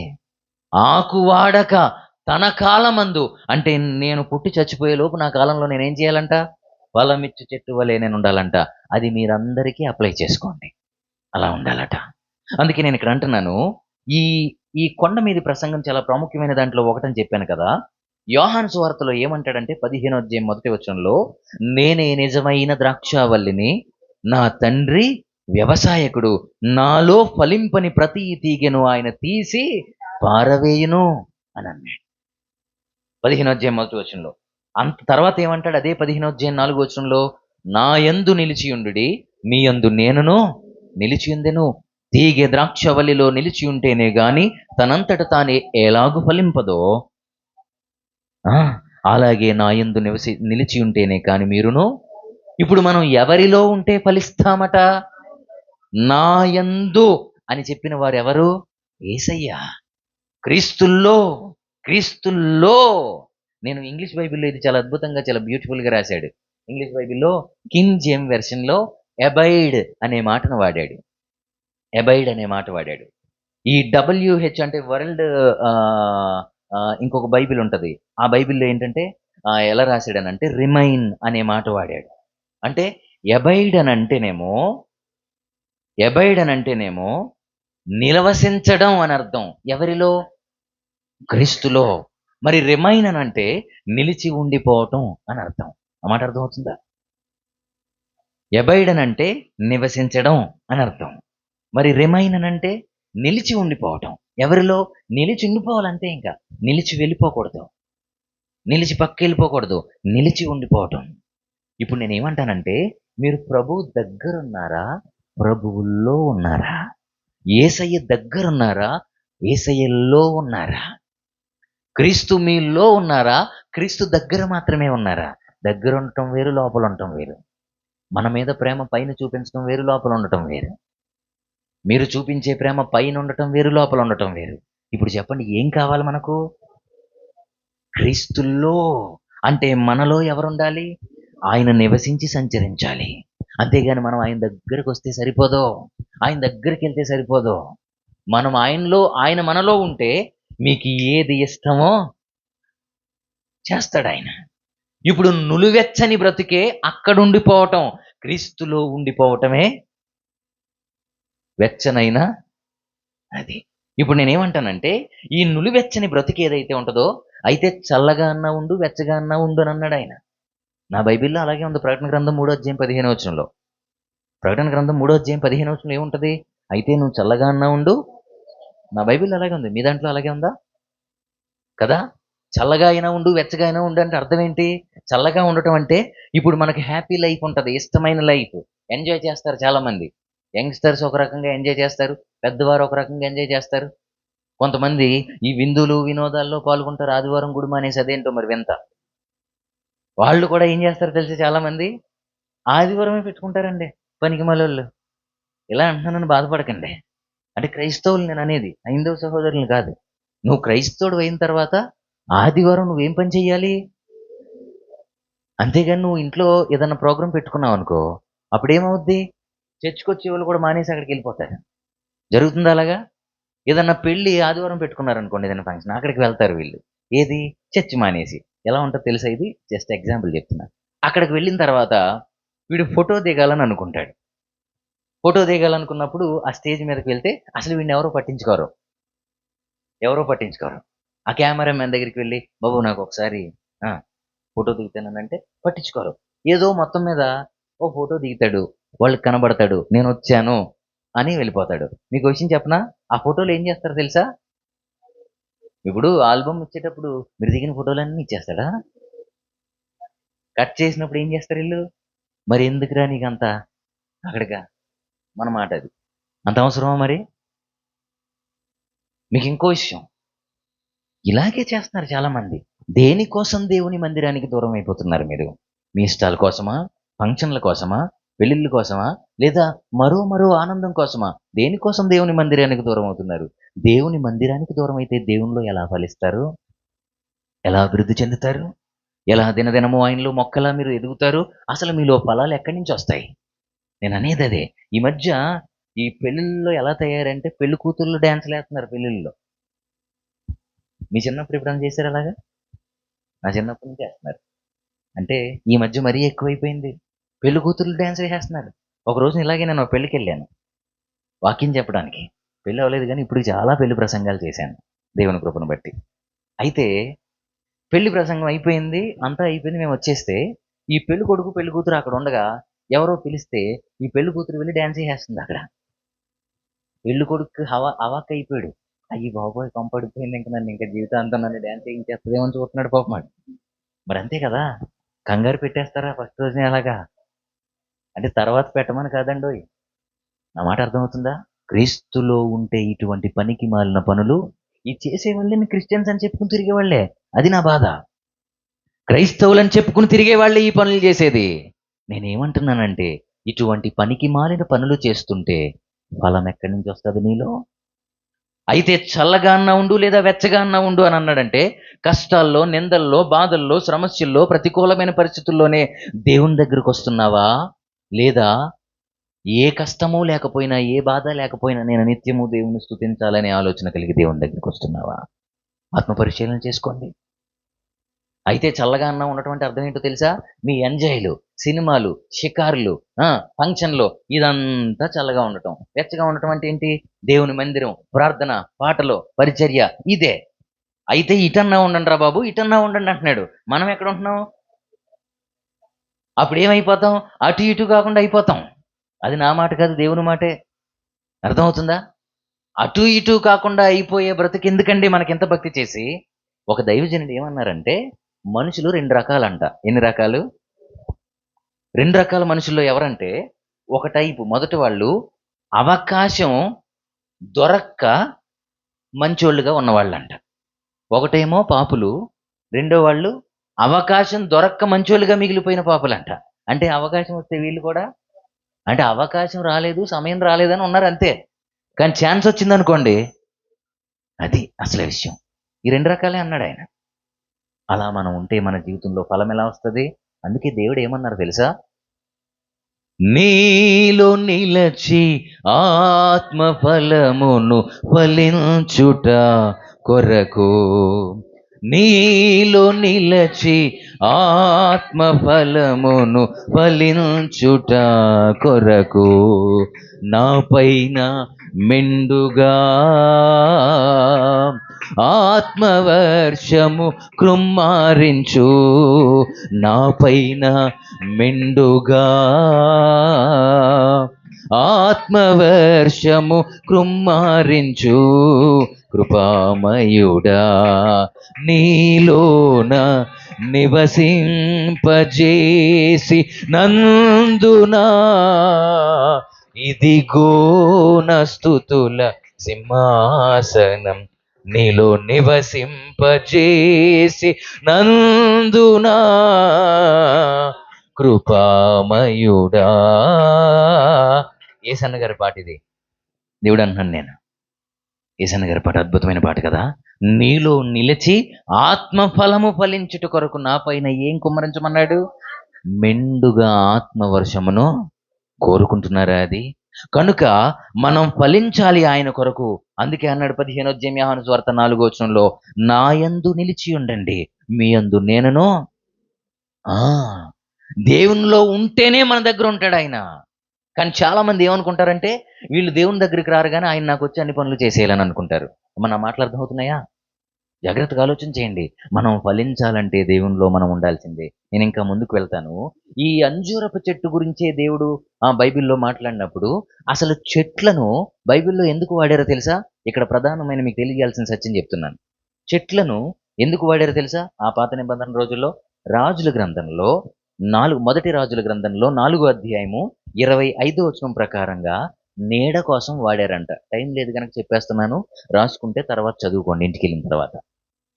మొదటి రాజుల గ్రంథము 4వ అధ్యాయం 25వ వచనం ప్రకారం చెట్లను ఆ కాలంలో ఎందుకు వాడారో తెలుసా? నీడ కోసం వాడారు. మీకా ప్రవచన గ్రంథములో 4వ అధ్యాయం 4వ వచనం ప్రకారం నీడ కోసం వాడారు చెట్లను. అంత మాత్రమే కాదు, జకరియా ప్రవచన గ్రంథము 3వ అధ్యాయము 10వ వచనం ప్రకారం చెట్లను నీడ కోసం వాడినట్లు పరిశుద్ధ గ్రంథంలో ఉంది. నా మాటలైతే నేను రిఫరెన్స్లు కూడా చెప్పాను మీకు. అయితే నీడ కోసమే వాడారు వాటిని. మీరు అక్కడ చదివితే నేను చెప్పిన మాటలన్నీ వాళ్ళు వెళ్ళి అక్కడ సేద తీర్చుకున్నట్లుగా, నీడను ఆశ్రయించినట్లుగా ఉంటది నేను చెప్పిన ఈ 3 మాటల్లో. అందరూ చెట్లలో నీడను చూస్తే నా యేసుక్రీస్తు ప్రభు దాని దగ్గరకు వచ్చి ఏం చూశాడు ఆయన? అది అసలు విషయం. నేనేమంటానంటే, నీ దగ్గరకు వచ్చి నీడను ఆశ్రయించవచ్చు నీ బంధువులు కానీ, నీ రక్త సంబంధులు కానీ, నీ స్నేహితులు కానీ. నీ దగ్గర డబ్బు ఆశించవచ్చు, నీ దగ్గర ఏదో ఒక సహాయాన్ని ఆశించవచ్చు, కానీ దేవుడు నీ దగ్గర ఆశించేది ఏంటో తెలుసా? ఫలము. అది అసలు విషయం. నీలో నీడను చూస్తారు, నువ్వేదో సహాయం చేస్తావని చూస్తారు, నువ్వేదో వాళ్ళకి ఏదో రకంగా ఉపయోగపడతావని చూస్తుంది లోకం. కానీ దేవుడు ఎలా చూస్తారో తెలుసా? దేవుడు మనల్ని చూసినప్పుడు ఫలమే చూస్తాడు ఆయన. ఫలాన్ని కోరుకున్న దేవుడు ఆయన. ఎంత అద్భుతమైన దేవుడు ఆయన! ఎంత గొప్ప దేవుడు మనం కలిగి ఉన్నాం. కనుక నేను ముందుకు వెళ్తున్నాను. ఈ రోజున క్రైస్తవ జీవితంలో ఇది లేదు గనక, ఇలా మనం దేవునికి దూరం అయిపోతున్నాం గనకనే మనం ఇంకా క్రీస్తులో అవిధేయులుగా ఉండిపోతున్నాం, దినదిన అభివృద్ధి చెందలేకపోతున్నాం. తద్వారా మనం కోరుకున్న కొన్ని విషయాల్లో దేవునికి దూరం అయిపోయి మన ఆశలు మనం కొన్ని తీర్చుకోలేకపోతున్నాం దేవుని దగ్గర. కొన్ని జరగట్లేదు మనకనంటే అర్థం ఏంటి? అర్థం ఏమిటి?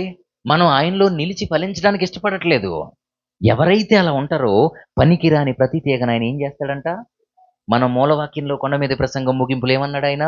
మంచి ఫలములు ఫలింపని ప్రతి చెట్టును నరకబడి అగ్నిలో. నేనంటాను, ఎంత భక్తి చేసి, ఇన్ని రోజులు ఉపవాస ప్రార్థన చేసి, ఒకవేళ ముగింపులో మనం నరకానికి వెళ్ళిపోతే మనకంటే దౌర్భాగ్యులు ఇంకొకరు ఎవరైనా ఉంటారా?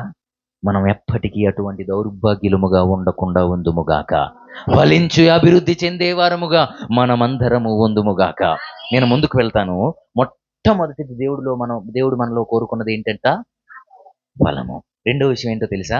రెండో విషయం, ఆయనకి ఆకలి వేసిందంట. ఎవరికి? ఆ చెట్టు దగ్గరికి ఎందుకు వచ్చాడు ఆయన? పని లేక వచ్చారా? ఆకలి వచ్చింది ఆయనకి. ఆకలి ఆకలి. మత్తయి శుభవార్త 21 అధ్యాయం 18 వచనంలో, ఉదయంలో 18, 21, 18, ఉదయమందు పట్టణమునకు మరలా వెళ్ళుచుండగా ఆయన ఆకలి గొనెను అని ఉంటది అక్కడ. 21 అధ్యాయం 18 వచనంలో. అక్కడికి వెళ్ళినప్పుడు ఆయనకి ఏం వేసిందట? ఆకలి వేసినప్పుడు మనం ఏం చేస్తాం? కేకలేస్తాం, నాకు అది కావాలి ఇది కావాలని. దేవుడు ఆ చెట్టు దగ్గరికి వెళ్ళి చూశారు, దాని దగ్గర ఏమీ లేదు. ఇప్పుడు నేనేమంటానంటే, యేసయ్య మీకు అర్థమైనా చెప్తా, బేతనియా నుండి ఆయన భోజనం చేయకుండా వచ్చేసాడు. ఆయన యెరూషలేమునకు వెళ్తూ ఉన్నాడు. అప్పుడు ఆయనకు ఆకలి వేసింది.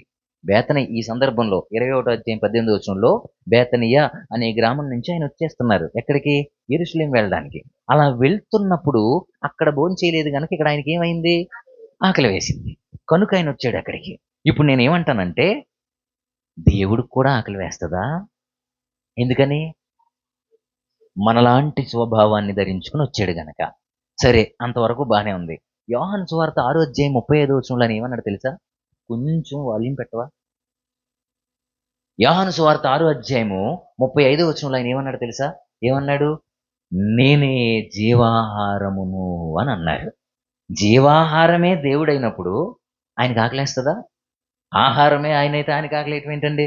ఎంత కాకపోతే. మరి ఎందుకు ఆకలి వేసింది ఆయనకి? అసలు ఆయనకు వేసిన ఆకలి ఏమిటి? ఎలాంటి ఆకలి ఆయనకి కలిగింది? ఎప్పుడన్నా ఆలోచన చేశారా?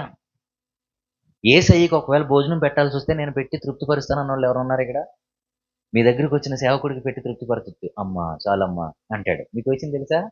ఈ భూమి మీద మనిషిగా పుట్టిన ప్రతి ఒక్కరిని, ఎవరినైనా సరే తీసుకోండి, ఏదైనా విషయంలో సాటిస్ఫై చేయాలి, తృప్తిపరచాలనంటే 10 కోట్లు ఇచ్చినా అడిగి తృప్తి ఉండదు.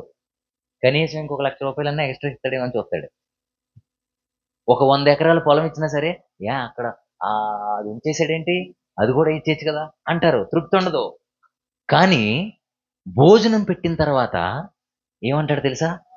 చాలమ్మా, కడుపు నిండిపోయింది, ఇంత ఎప్పుడు తినలేదు, చాలమ్మా. ఒక్క భోజనంలో తప్ప మనిషిని ఇంకా దేంట్లోనూ మనము తృప్తిపరచలేం. నగ్న సత్యం ఇది, నిజమే. చాలు అని ఒక్క భోజనం దగ్గరే అంటాడు. ఇంకా చాలదు అని తినేస్తున్నాడంటే ఆడు మనిషి కాదని అదన్నమాట.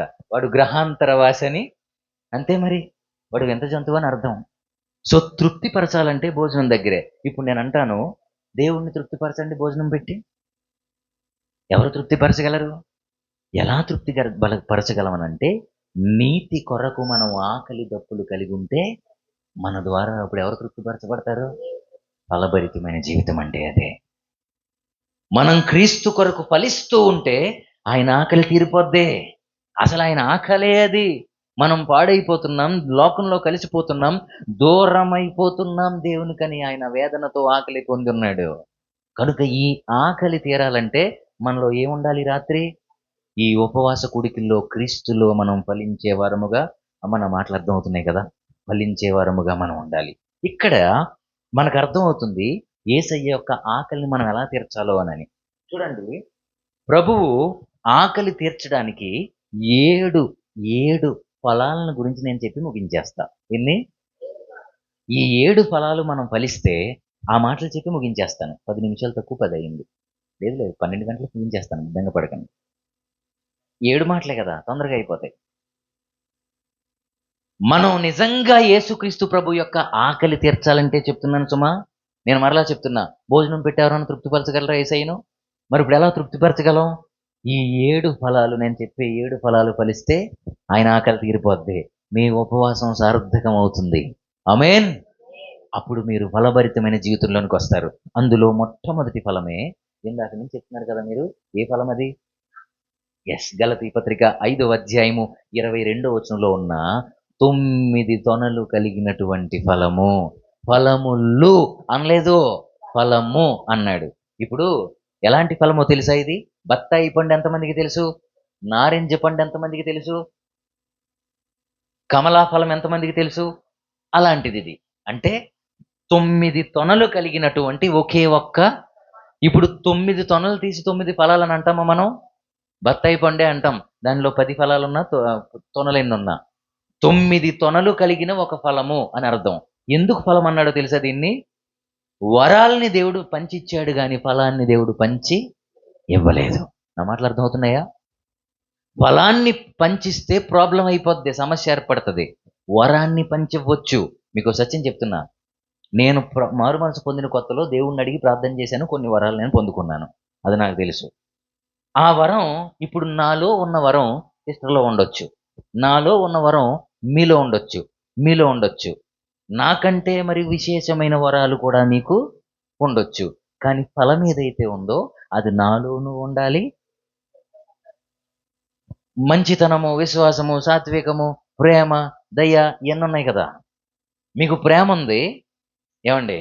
మీకు ప్రేమ ఉంది. ఇంకొక ఆవిడికేమో ప్రేమ లేదు కానీ మంచితనం ఉంది అనుకోండి. ప్రేమ ఉన్నప్పుడు ఏదైనా చేయాలని అనిపిస్తుంది. ఇప్పుడు గ్లాసుడు మంచినీళ్ళు అడిగారు మిమ్మల్ని. ఎందుకని? తాగాలని దాహం వేసిందనని. ఇప్పుడు మీకేముంది? ఆత్మఫలాల్లో ప్రేమ ఉంది. మీకు ఇవ్వాలని అనిపిస్తుంది. కానీ మీలో ఏం లేదు? మంచితనం లేదు కనుక గ్లాసుడు మంచినీళ్ళు ఇమ్మంటే ఇస్తారా మీరు? ఇవ్వరు. ఆవిడికి మంచితనం ఉంది కానీ ఆవిడలో ప్రేమ లేదు. అర్థమవుతుందా? అంటే ఫలాన్ని పంచిస్తే ఎంత ప్రాబ్లమో అర్థమవుతుందా? ఇప్పుడు ఇదే వివరణ ఇవ్వాలంటే ఇంకొక అరగంట పట్టుద్ది, లేదా గంట పట్టుద్ది, లేదా ఇంకొక ఊడికి ఎక్స్ట్రా పెట్టుకోవాలి మీరు. అంత ఓపిక మీకున్నా, మీ పాస్టర్ గారికి ఉన్నా, నాకు అది అసలు విషయం. నేను అందుకే ఇక్కడితో ముగించేస్తున్నాను. ఇది ఈసారి ఎప్పుడన్నా ప్రభు చిత్తం అయితే ఫలము గురించి మాట్లాడుకుంటే చెప్తాను. ఫలాన్ని పంచిస్తే చాలా ప్రాబ్లం అయిపోద్ది సుమా, చాలా కష్టం. అదే వరాన్ని మాత్రం పంచి, కొరింథీ పత్రికలో 12వ అధ్యాయంలో ఉంటాయి వరాలు. ఇవి 9, అవి 9, 9 కాదు ఇంకా చాలా ఉన్నాయి. 9 రాయబడ్డాయి అంతే. వరాలు ఎన్నైనా ఉండొచ్చు, కానీ ఫలం మాత్రం మనలో ఒక్కటే ఉండాలి. అదే ఏ ఫలం? అది ఆత్మఫలం. ఇప్పుడు దేవుని ఆకలి తీర్చాలంటే నీలో ఏముండాలి? ప్రేమ, మంచితనము, విశ్వాసము, సాత్వికము, ఆశా నిగ్రహము, ఇంకా ఇంకా 3 చెప్పండి. దీర్ఘశాంతము, దయాలత్వము చెప్పేశానుగా. విశ్వాసము, ఆశా నిగ్రహం. ఈ 9 ఫలాలు ఏ వ్యక్తిలో అయితే ఉంటాయో వారు మాత్రమే నా యేసుక్రీస్తు ప్రభు యొక్క ఆకలిని తీర్చగలిగిన వ్యక్తి ఈ భూలోకంలో. ఆమేన్. ఇది లేని వారు ఎవరైనా సరే మీరు విశ్వ ప్రయత్నాలు చేయండి, మీ వల్ల కాదు కదా, మీ మమ్మీ డాడీల వల్ల కూడా అవదు. తెలుగులోకి ఇంగ్లీష్లోకి అదే తెలుగులో ట్రాన్స్లేట్ చేసుకోండి, బాగుంటుంది.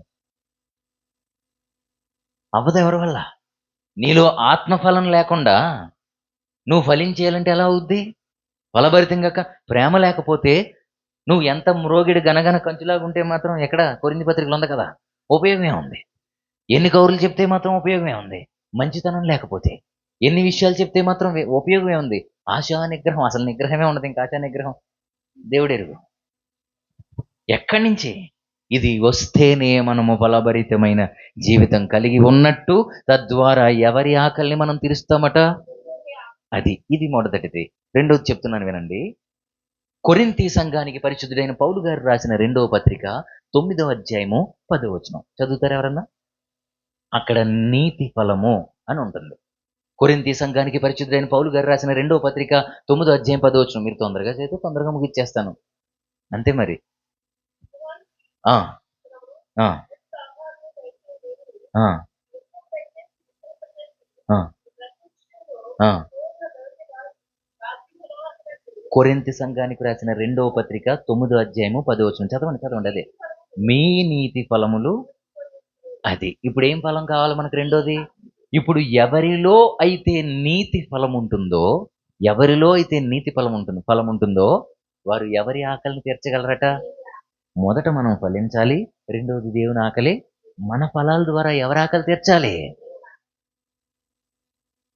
తీరుస్తున్నారా? అసలు కొన్నిసార్లు ఎలా ఉంటుందంటే, అసలు మన సంఘంలో మన సేవకుడికే మన మీద అసహనం పుట్టేలాగా ఉంటాం మనం. అంత బాధ కలిగిపోతుంది మనల్ని చూస్తే. ఎందుకని ఇంత చెప్తున్నాను, ఇంత చేస్తున్నాను, అయినా సరే వీళ్ళు ఇలా తయారవుతున్నారు ఏంటని బాధ ఉండదా? వేదన ఉండదా? మీకోసం ప్రార్థన చేసేవాళ్ళకి బాధ ఉండదా? నా మట్టుకు నాకు సంఘం లేకపోయినా ఏ స్థలంలోకి వెళ్తే అక్కడ ఎక్కడైతే చెప్తానో వాళ్ళందరూ నీ సన్నిధిలో ఉండాలి ప్రభువా. నీ మాటలు విన్న వాళ్ళందరూ నాతో పాటు రేపొద్దున నీ దగ్గర ఉండాలి. మేమందరం కలిసి మళ్ళీ అక్కడ నీతో మాట్లాడాలి అని ఆశపడతా ఉంటాను. అది నా స్వార్థమే అయినా ఏదైనా సరే మనల్ని అక్కడ ఉంచడమే కదా. కనుక అలా కోరుకున్నప్పుడు మీరు మంచి ఫలాలు ఫలించాలనని, నీతి ఫలం ఫలించాలని, సంఘంలో మీరు జ్యోతుల వలె ఉండాలని, వెలిగింపబడిన వారుగా మీరు ఉండాలని, దివ్యతి ఇతిహి దేవహ అన్న దేవుడు వెలుగై ఉన్నవాడు గనుక ఆయన్ని కలిగి ఉన్న మనము వెలుగైన వాళ్ళంగా ఉండాలనని మీ సంఘంలో మీ సేవకులు కోరుకోరా? మరి ఎందుకు మనం దేవునికి దూరం అయిపోతున్నాం? వాళ్ళ కోరిక ఎందుకు తీరట్లేదో తెలుసా? ఎందుకు తీరట్లేదు? మనకు ఈ ఫలాల గురించిన ఆలోచన లేదు. ఎంతసేపు ఆ వేరే ఫలాలు కావాలి మనకు. కాని ఫలాల కోసం చూసుకుంటున్నాం మనం. ఏం చేస్తాడు దేవుడు అది మనం కోరుకుంటే? అంతే. ఇంక చేసేదేం లేదు. తీసి పక్కన వేస్తాడంతే. అంతేనా? తీసి పక్కన పెడతాడంతే. మనం అనుకుంటాం నేనుంటేనే ప్రార్థన అవుద్ది అక్కడ. నేనుంటేనే వాకింగ్స్ అవుతారు. నేనుంటేనే మోకరించి ప్రార్థన చేసేవాళ్ళు. నేనుంటేనే 7 ప్రార్థనలో, 8 ప్రార్థనలో, 10 ప్రార్థనలో. నేను 8 7 అనుకుంటారు. నువ్వు లేకపోతే నీకంటే గొప్పోడిని ఇంకొకడిని తీసుకొస్తాడు దేవుడు. ఆమేన్. అప్పుడు ఎలా ఉంటుందో తెలుసా? నువ్వు లేనప్పుడు జరగని అభివృద్ధి వాళ్ళు వచ్చిన తర్వాత జరుగుద్ది. అంటే నష్టపోయింది ఎవరెక్కడ? అది. మీకు ఒక విషయం చెప్తున్నాను వినండి. చాలా మంది ఏం కోరుకుంటారో తెలుసా? మందిరం అంటే ఎంత పెద్ద మంది 1000 మా సంఘం భీమవరంలోనే టాప్. ఎందుకురా అంటాను నేను. మీకు ఏం చెప్పనా? చాలా ప్రాబ్లం అది. తక్కువ ఉంటే ఎంత గొప్ప. ఆవిడ చాలా అదృష్టవంతులండి శారద గారోళ్ళు. నిజం. ఇప్పుడు దానికి బెస్ట్ ఎగ్జాంపుల్ చెప్తున్నాను వినండి. ఒకవేళ నాకే సంఘం ఉండి 10,000 మంది కుటుంబాలు నా సంఘంలో ఉన్నాయనుకోండి. నాకంటే గొప్పోడు భీమవరంలో ఎవడన్నా ఉంటాడా? నాకు ఆత్మీయ గర్వం వచ్చేద్ది. అది పక్కన పెట్టండి. అది పక్కన పెడితే 10,000 మంది గురించి రేపొద్దున నేను ఎవరికి చెప్పాలి? ఊరుకుంటాడాయన. తన్ని తాలింపు పెట్టేస్తాడు. అడుగుతాడాయన. ఇప్పుడు నాకు పెళ్లి అవ్వలేదు కదా! నేను నా గురించి చెప్పుకోవాలి ఒకటి. దేవునికి లెక్క. పెళ్ళైతే నైఫ్ గురించి అదే వైఫ్ గురించి చెప్పాలి. ఒకవేళ పిల్లలుంటే పిల్లల గురించి చెప్పాలి. సంఘం ఉంటే అంటే ఒకవేళ సిస్టర్ ఉన్నారనుకోండి. ఆవిడ గురించి చెప్పాలి. 2 అబ్బాయిలు ఉన్నారు ఆవిడకి. ఆయన గురించి చెప్పాలి. ఒకవేళ వాళ్ళకి భార్యలుంటే వాళ్ళు ఎక్కడికొస్తుంటే వాళ్ళ గురించి కూడా చెప్పాల్సిన బాధ్యత ఎవరిది? ఇంత గుంపుంటే ఇంతమంది గురించి సేవకుడిదే బాధ్యత రేపొద్దున దేవుడికి లెక్కప్ప చెప్పాలి. వదిలేస్తాడా లెక్కప్ప చెప్పకుండా? మీకొకటే మాకెన్ని భలే చెప్తారు 2 అని. ఇక్కడి వరకు బానే ఉంటది. మొన్న మరే ముందు చేయాల్సినవి ఎందుకు చేయరు? అవెందుకు చేయరు? అర్థమవుతుందా? సో, సేవకుడికి ఎంత ప్రాబ్లమ్ అంటే 10,000 మంది కుటుంబాలు నాకుంటే 10,000 కుటుంబాల్లో యజమానుల గురించి నేను లెక్క చెప్పాలి. వాళ్ళ భార్యల గురించి చెప్పాలి. వాళ్ళ పిల్లల గురించి చెప్పాలి. 10,000 కుటుంబాల పేర్లు కూడా తెలీదు నాకు. కానీ చెప్పుకోవడానికి గొప్ప 10,000 కుటుంబాలంటాను. రేపొద్దున్న ఉంటది పులిహోర అక్కడ వెలిగి. ఆ! దబ్బకాయ పులిహోర ఉంటది. బావుంటదది. తెలుసా? ఆ! నిజం అండి. మామూలుగుండదు. 4, 5 రకాలుగా ఉంటుంది. ఏం చెప్పుకుంటావు అప్పుడు? నేను ఆవిడని ధన్యురాలు, వీరు ధన్యులు ఎందుకన్నాను తెలుసా? మీ అందరి గురించి తెలుసు ఆవిడకి. ప్రభువా పలానోళ్ళు ఇది, పలానోళ్ళు ఇది, ఇక్కడ వీకు, అక్కడ వీకు, ఇలా బలపరచు, అలా బలపరచు. ఇక్కడ కూడా లిస్ట్ పెట్టారు ఆవిడ ప్రార్థన గురించి. పాపం ఇలా ఎన్ని రోజుల నుంచి చేస్తుందో ఆవిడ. దేవుడు ఆవిడని సమృద్ధిగా దీవించునుగాక. ఆమేన్. నేను ఎందుకు చెప్తున్నానంటే గొప్ప కోసమో, మెప్పు కోసమో నేను చెప్పట్లా. మీరు కూడా అలా మార్చబడాలని మాత్రమే చెప్తున్నాను. అదే ఫలభరితమైన జీవితం అనంటే. అదే ఫలభరితమైన జీవితం అనంటే. చిన్న మంద భయపడొద్దన్నాడు గాని, పెద్ద మంద భయపడొద్దన్నాడా? ఇప్పుడు మనం ఏ మంద? మనం భయపడాల్సిన అవసరం లేదు. ఎందుకని? మనము ఫలభరితమైన స్థలంలో మనం నాటబడ్డాం గనక. ఆమేన్. ఒకవేళ దీన్ని విస్తరించి దేవుడు అభివృద్ధి చేస్తే మనము ధన్యులము. ఎందుకంటే మనము ప్రారంభము నుంచి మనం ఇందులో అది కోరుకోవటమే మీలో ఉన్నటువంటి ఉన్నతమైన స్వభావ గుణలక్షణము. నువ్వు అది కోరుకోకుండా నువ్వు వేరైపోయావంటే, వేరుండగోరు వాడు స్వేచ్ఛానుసారుడు, అట్టివాడు లెస్సైన జ్ఞానమునకు విరోధి అన్న బైబిల్లో రాసుంది. మీ బైబిల్లో కూడా అలాగే ఉందా? ఏ బైబిల్లో అయినా అలాగే ఉంటుంది. వాడు స్వేచ్ఛానుసారుడు అంటే వాడి స్వేచ్ఛ వలన వాడెవరికి దూరం అయిపోతాడట. అది అసలు విషయం. స్వేచ్ఛ చాలా ప్రమాదం, కానీ దేవుడు మనకి ఇచ్చేశారు అది. ఈ స్వేచ్ఛను శరీర కోరికలకు హేతువు చేసుకోవద్దని చెప్పాడు ఆయన. నా మాటలు అర్థమవుతున్నాయా? కనుక ఆలోచన చేయండి. మొదట ఆత్మఫలం ఉండాలట, రెండవది నీతి ఫలము మనలో, మూడవది చెప్తా సేవా ఫలము. చెప్పండి ఏంటి? తిమోతి పత్రిక పరిశుద్ధుడైన పౌలు గారు రాసిన మొదటి పత్రిక 6వ అధ్యాయం 2వ వచనంలో ఉంటుంది. తర్వాత చదువుకోండి, టైం లేదు కనుక నేను ఎక్స్ప్లెయిన్ చేసేస్తాను. రిఫరెన్స్ మాత్రం చెప్తున్నా. ఏం ఫలం అది? సేవా ఫలం. మొదటిది ఆత్మఫలము, రెండవది నీతి ఫలము, మూడవది సేవా ఫలము. తిమోతికి రాసిన మొదటి పత్రిక 6వ అధ్యాయం 2వ వచనం ప్రకారంగా సేవా ఫలం అంటే అర్థం ఏంటి? సువార్త సేవలో అనేక ఆత్మలను రక్షించే పనిలో మనం ఉండాలి. అసలు మనకే సరైన రక్షణ లేకపోతే, మనకే సరైన ప్రొటెక్షన్ లేకపోతే మీరు ఇంకా ఆ స్టేజ్కి ఎప్పుడు వెళ్తారు? మీ సేవకులకి సహకారులుగా ఉండాలి మీరు. సంఘంలో ఇంతమంది ఉంటున్నారంటే పని పాట లేక ఇంతమంది ఉంటే ఉపయోగం ఉంది. ఏమన్నా అర్థమైందా? సామెతలు కూడా ఉన్నాయి కదా దాని గురించి. కుమారుల గురించి చెప్తాడు కదా, పాలు గురించి కూడా చెప్తాడు కదా. ఏంటి ఉపయోగం? కరము పాలు ఉంటే, అంతేనా? నేను చెప్పట్లేదు, మీకు తెలుసు కనుక చాలా విషయాలు, మీరు పెద్దోళ్లే గనక. ఆలోచన చేయండి. మనం ఉంటే మన వల్ల సంఘంలో ఏదో ఒక కార్యము జరగాలి. ఏం జరిగింది మీరు చెప్పమంటే గుడ్ల మీద చేసుకున్నామని చెప్పగలరు ఇక్కడ ఉన్నవాళ్ళు? నేను ఇదిగో ఈ సంఘంలో ఈ పని చేయగలిగాను, ఈ సేవ నేను చేయగలిగాను, ఇలా చేయగలిగాను. ఈ ఉపవాస ప్రార్థనలో దేవుడు ఏమితో మాట్లాడుతున్నారు. అది లేకపోతే నీ భక్తి వ్యర్థమే, నీలో ఫలం లేనట్టే. నువ్వు ఏదో ఒక రకంగా ఉపయోగపడాలి. నీ దగ్గర డబ్బు లేదా? నీ సమయాన్ని దేవునికి ఇవ్వు. నువ్వు పరిచర్య చెయ్యి, నువ్వు ఏదో ఒక పని చెయ్యి. మందిరంలో వాక్యం చెప్తేనే గొప్ప అనుకుంటారు చాలామంది. అదేంటో వింత. వాక్యం చెప్పిన వాడికి ఎంత బ్లెస్సింగ్సో, కుర్చీలు తీసేవాడికి, చాపలు వేసేవాడికి, దీన్ని ఊడ్చే వాళ్ళకి కూడా అంతకంటే ఫలాన్ని దేవుడు రేపివ్వబోతూ ఉన్నారు, గొప్ప ఫలాన్ని. ఆమేన్. ఒక దేవుని పనివాడిగా బహిరంగ ప్రకటన చేస్తూ ఈ మాట చెప్తున్నాను, మిమ్మల్ని ప్రేమిస్తూ. నువ్వు చేసే పని ఏంటని చూడ్డాయినా, నువ్వు ఎలా చేస్తున్నావని చూస్తాడు. ఒక దైవజనుడు ఒకరోజు వాక్యం చెప్తూ మందిరంలో కుర్చీలు ఉంటాయి కదా, ఆ కుర్చీలను తుడుస్తూ ఒక పని అప్ చెప్పారంట. ఆ కుర్చీలను తుడిచేటప్పుడు ఎవడు కూర్చుంటే ఏంట్లే అని తుడవటం వేరు, ఈ కుర్చీలో ఒకవేళ నా యేసయ్య వచ్చి కూర్చుంటే. ఇప్పుడు ఎక్కడ 2-3 కూడి నా నామములో ప్రార్థన చేస్తారో వారి మధ్య ఎవరుంటానన్నాడు ఆయన. ఇప్పుడు ఒకవేళ మన మధ్యలో ఎవరున్నారు? ఎక్కడ కూర్చున్నారో తెలియదు, ఆయన ఉన్నారు. ఆయన పరిశుద్ధాత్మ దేవుడు, ఆత్మదేవుడు మన మధ్యలో ఉన్నారు. ఎవరి దగ్గర ఉన్నారో తెలియదు. నీ పక్కనుంటే ఆయన, నీ పక్కనుంటే దేవుడు నీ దగ్గర ఉంటున్నారని తెలిస్తే ఆ చోటుని ఎలా ఉంచుతావు నువ్వు? అలా చూసుకోవాలి మందిరాన్ని. చూస్తున్నారా? సేవ విషయంలో అలా ఉండాలి. అది ఏ ఫలం అన్నాడో తెలుసా? సేవా ఫలము అని అన్నాడు. తిమోతికి చెప్పాడు పౌలు గారు ఆ విషయం. ప్రేమించి, కుమారుడిగా భావించి. పౌలుకు పెళ్ళి అవ్వలేదు, కానీ కుమారుడు అని చెప్పి తిమోతిని ప్రేమించి ఆ మాట చెప్పాడు. నువ్వు అటువంటి ఫలాన్ని ఫలించరా తిమోతిని. నిన్ను దేవుడు ఉన్నతమైన స్థానంలో తన నిత్యరాజ్యంలో నిన్ను నాటేస్తాడు. నీ సంఘాల్ని కూడా అలాగే చెయ్యని చెప్పాడు ఆయన. అదే ఆత్మ ప్రేరేపితున్న ఈ రాత్రి మీ ఉపవాస కూడికల్లో మీకు చెప్తున్నాను. నీ సేవా ఫలము ఈ మందిరానికి అభివృద్ధి అవ్వాలి. తద్వారా నువ్వు ఎక్కడుంటావు తెలుసా? నువ్వు ఫలించి అభివృద్ధి చెందేవాడవుగా, దానవుగా ఉంటావు. నిన్ను దేవుడు ఇలా తీసి పక్కన పెట్టరు. ఎందుకంటే నీ వలన ఏం జరుగుద్ది? ఈ స్పృహలోనికి ఎవరైతే వస్తారో ఈ ఉపవాస కూడికలు మీకు సార్థకమైనట్లే. నా మాట అర్థమవుతుందా? ఇంకా ఉన్నాయి, దేవుడు ఇంకా మీతో మాట్లాడబోతున్నారు. కానీ రాత్రి దేవుడు మనతో ఏం చెప్తున్నారు తెలుసా? మనం ఫలించాలి, అభివృద్ధి చెందాలి, విస్తరించాలి, నిండించాలి ఈ మందిరాన్ని. అవసరమైతే మన ద్వారా ఈ కార్యం జరగాలి. ఎవరి ద్వారా జరిగితే వాళ్ళకే బ్లెస్సింగ్స్. ఏదో ఒకటి పడగొట్టేస్తున్నాను నేను పొద్దున్న నుంచి. కదా? ఎవరి ద్వారా జరిగితే వాళ్ళ ద్వారానే వాళ్ళకే ఆ బ్లెస్సింగ్స్ అన్నీ.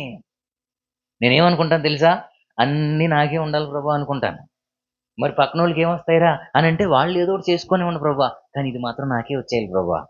నేనెంతమంది సువార్థికులకు, సేవకులకి ఎన్ని పనులు చేశానో నాకు తెలుసు చిన్న వయసులో. నేనంటే ప్రతి సేవకుడికి ఇష్టమే. ఎంత ఇష్టమో తెలుసా? నేనొక్కడిని పక్కనుంటే చాలనుకుంటారు. ఎవరిని? నేనొక్కడినే. ఒకసారి ఒక సేవకుడు భార్య అయితే, "నేను ఉండలేకపోతున్నాను సన్నీ, ఆయనకి పలానా ప్రాబ్లమ్ ఉంది. కానీ నువ్వుంటే నాకు ధైర్యం" అని అందావిడ. ఎందుకందో తెలుసా ఆవిడ ఆ మాట? ఆయనకి ఏ టైంలో ఏం కావాలో ఆవిడ కూడా చూసుకోదంట. నేనంత చూసుకుంటానంట. అంటే నేను గొప్పగా చెప్పట్లేదు సుమా. ఒక సేవకునికి దేవుని పనివాడికి పని చేయటం వల్ల అతడు దేవుని పని చేస్తున్నాడు కదా! అందులో నాకేదన్నా చిన్న భాగ్యం కావాలి ప్రభువా అన్న స్వార్థంతో చేశాను నేను. అందుకేం చేశాడు తెలుసా ఆయన? నా స్వార్థాన్ని ఆయన ఇదిగో ఇలా వేల మంది ముందు, ఇక్కడ వేల మంది లేకపోయినా ఎన్నో వేల మంది ముందు మాట్లాడడానికి దేవుడు నాకు కృపిచ్చాడు. కొన్ని దేశాలు వెళ్ళడానికి కృపిచ్చాడాయన. ఇంకా నాకు కొన్ని ఆఫర్స్ ఉన్నాయి వెళ్ళడానికి. నాకు టైం లేక ఆగిపోయి వెళ్ళట్లేదు నేను. ఖచ్చితంగా దేవుడు మనల్ని అభివృద్ధి చేస్తారు. ఎప్పుడో తెలుసా? సేవా ఫలాన్ని మనం ఫలించినప్పుడే. నీ సేవకుడినే నువ్వు ప్రేమించలేకపోతే, నీ సేవకురాలినే నువ్వు ప్రేమించలేకపోతే నీకు ఫలం ఎలా వస్తుంది? అభివృద్ధి ఎలా కలుగుతుంది? ఎలా నువ్వు దేవునిలో ఎదగగలవు? ఎలా ఎదగగలవు? ఇది నా మాట కాదు సుమా, దేవుని మాటే. వాక్యంతోనే చెప్తున్నాను నేను. ఈ విషయాలు నాకెవ్వరూ చెప్పలేదు. దేవుడది చూచునుగాక. ఖచ్చితంగా ఆవిడ నాకేం చెప్పలేదు. అసలు మీ గురించి నాకు చెప్పలేదు. మీరు ఎలాంటోళ్ళో నాకు తెలీదు. ఎప్పుడూ నేను అడగలేదు. ఏవండీ ఎప్పుడన్నా అడిగానా నేను? దేవుడది చూచునుగాక. దేవుని సన్నిధిలో ఉండి చెప్తున్నాను నేను. ఉదయం కూడా ఏదో చెప్పాలని అనుకున్నారంట. కానీ ఆవిడ చెప్పలా. నాకెవరు చెప్పారు? అదే. ఎందుకు చెప్పారో తెలుసా? 5 రోజుల నుంచి ప్రార్థన చేస్తున్నారు వాళ్ళు. నువ్వు వెళ్లి చెప్పని నాతో చెప్పాడాయన. ఆమేన్. అది అసలు విషయం. ఎప్పుడైతే మనల్ని ప్రేమిస్తాడో దేవుడు, ఆ టైంలో మనకు గాయం కలుగుద్ది. మనకు గాయం అవుతుందంటే అర్థం ఏంటో తెలుసా? మనం దేవునిలో ఫలభరితమైన జీవితంలోనికి వెళ్ళిపోతున్నామని అర్థం. కనుక నేనేమంటానంటే, మొదటిది ఆత్మఫలం ఉండాలి. 2 నీతి ఫలం ఉండాలి. 3 ఆత్మఫలం ఎవరిలో అయితే ఉంటదో వాడు సేవా ఫలాన్ని ఖచ్చితంగా ఫలిస్తాడు. నీతి ఫలాన్ని ఫలిస్తాడు. అందుకే మొదట చెప్పాను ఆ విషయాన్ని. నేను ఇంకా ముందుకు వెళ్తున్నాను. ఈ మాట ఇంకొకసారి జ్ఞాపకం చేసి, సువార్త సేవలో మన భాగము ఉండాలి. అయితే డబ్బన్నా ఉండాలి, అయితే మన సమయమన్నా ఉండాలి, అయితే మనం అంట్లుతో ఉన్నా పర్లేదండి గిన్నెలో. పాస్టర్ గారు భోంచేసిన ప్లేట్ కడిగినా చాలు. అలా అని అదొకటే కడిగేస్తాను, నేనే కడుగుతాను దానికి రాకండి. ఇంకా చాలా ఉన్నాయి. షేర్ చేసుకోండి అని చెప్తున్నాను. మళ్ళీ అదే తీసుకున్నారు. అదేంటో ఇప్పుడు ఏ మాట చెప్తే అదే పట్టుకుంటున్నారు కొంతమంది. మళ్ళీ ఇంత ఇలా చెప్పాల్సొస్తుంది అందుకే. నాకు ఫోన్ చేస్తారు తర్వాత అందుకంటున్నాను.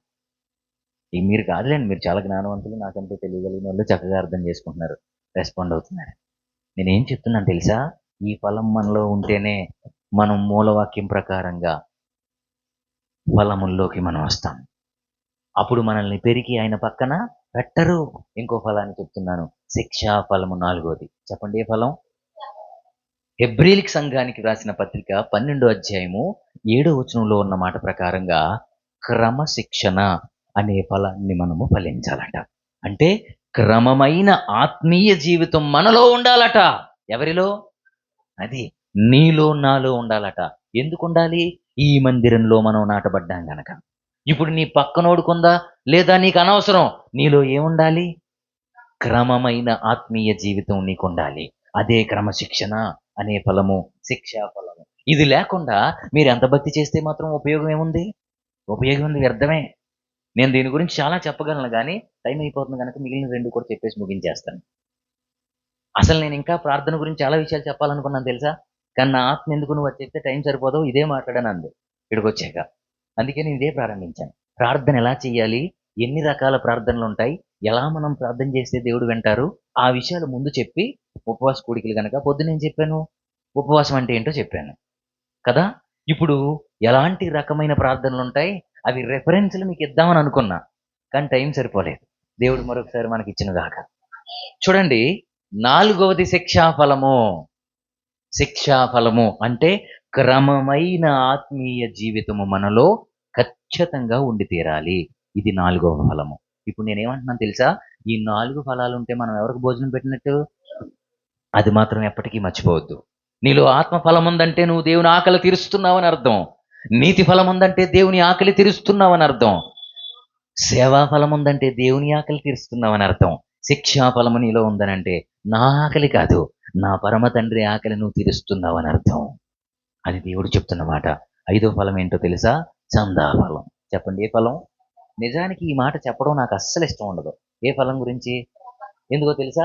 ఈ పాస్టర్లకు పని పాట ఏముండదు, ఎవరు ఎప్పుడు చూసినా డబ్బుల గురించి అడుక్కుంటారు అన్నట్టు మాట్లాడతారు చాలా మంది.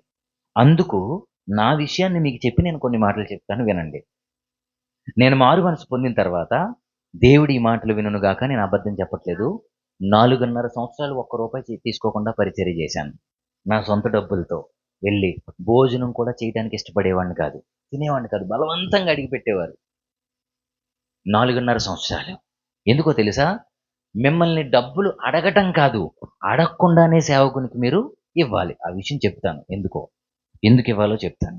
అయితే నేను ఎందుకు అడిగేవాడిని కాదో తెలుసా? ఇలా ఎవరైతే డబ్బు కోసమే సేవ చేస్తున్నారో వాడు అబద్ధ బోధకుడు అని నా వాక్యం చెప్పింది. వాడు మోసగాడు అని నా వాక్యం చెప్పింది. వాడు అవిధేయుడు, వాడు నా వాడు కాడు అని వాక్యం చెప్పింది.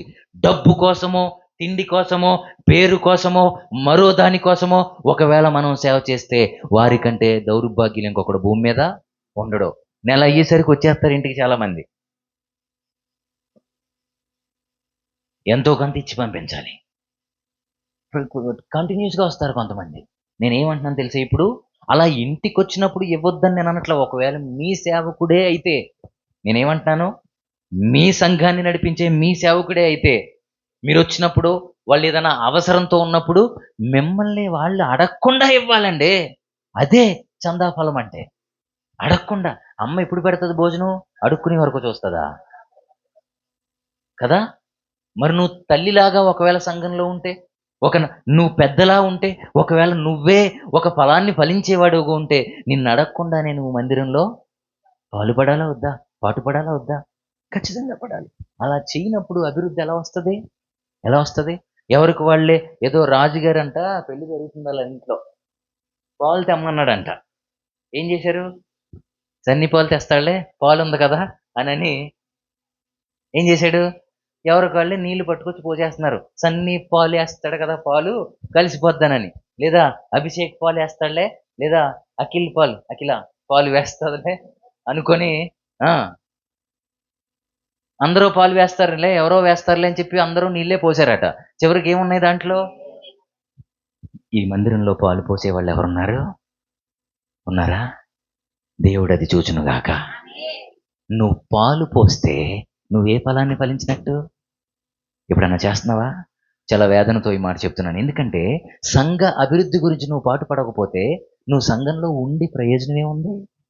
ఇప్పుడు నేను మా ఇంట్లో ఉంటుంటే ఇది ఉంటే బాగుంటుంది అని విలువైనవి తెచ్చి నేను ఎక్కడెక్కడి నుంచో తీసుకొచ్చి పెట్టుకుంటాను.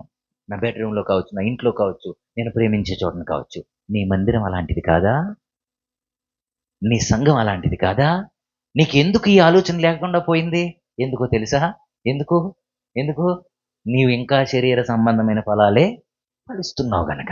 నేను మరలా చెప్తున్నాను, ఈ మాటలు చెప్పమని నాకెవరో చెప్పలేదు. దేవుడు అది చూచునుగాక. మీరు జాగ్రత్తగా ఆలోచన చేయండి. చందా ఫలం అంటే అర్థం ఏంటో తెలుసా? ఇప్పుడు దానిలోకి వచ్చా. నేను చెప్పాను కదా, ఇన్ని సంవత్సరాలు చేయలేదనని, తీసుకోలేదనని. నన్ను చాలా మంది పెద్ద పెద్ద దైవ సేవకులు అడిగారు, తీసుకోండి అని. ఎక్కడ నేను ప్రలోభాలకి నేను లొంగిపోలేదు. దేవుడు నాతో మాట్లాడితే తప్ప నేను చేయను అన్నాను. కానీ సంఘం వేరు, నా వ్యక్తిగత జీవితం వేరు. నేను అది ఎవరికి అప్లై చేయను. అయితే ఒక రోజున స్వయంగా దేవుడు ప్రార్థనలో ఉండగా విజన్లో నాతో మాట్లాడారు. ఆ మాట్లాడింది రివీల్ చేశారు, దాన్ని నాకు కన్ఫర్మ్ చేశారు. నాకు ఒక దర్శనాన్ని చూపించారు. ఏదైతే చూశానో అదే జరిగింది. అప్రయత్నంగా ఏడవటం మొదలుపెట్టాను. ఎందుకంటే అది నాకు మాత్రమే తెలుసు కనుక. ఆ రోజు నుంచి ఇస్తే తీసుకుంటాను. ఎవరన్నా ఎప్పుడు అడుక్కోలేదు ఇప్పటి వరకు. నేను కువైట్ దేశం మొన్న రీసెంట్గా వెళ్ళాను. 1 రోజులు సేవ చేశా. సుమారుగా ఒక 40 సంఘాల్లో వాక్యం చెప్పాను.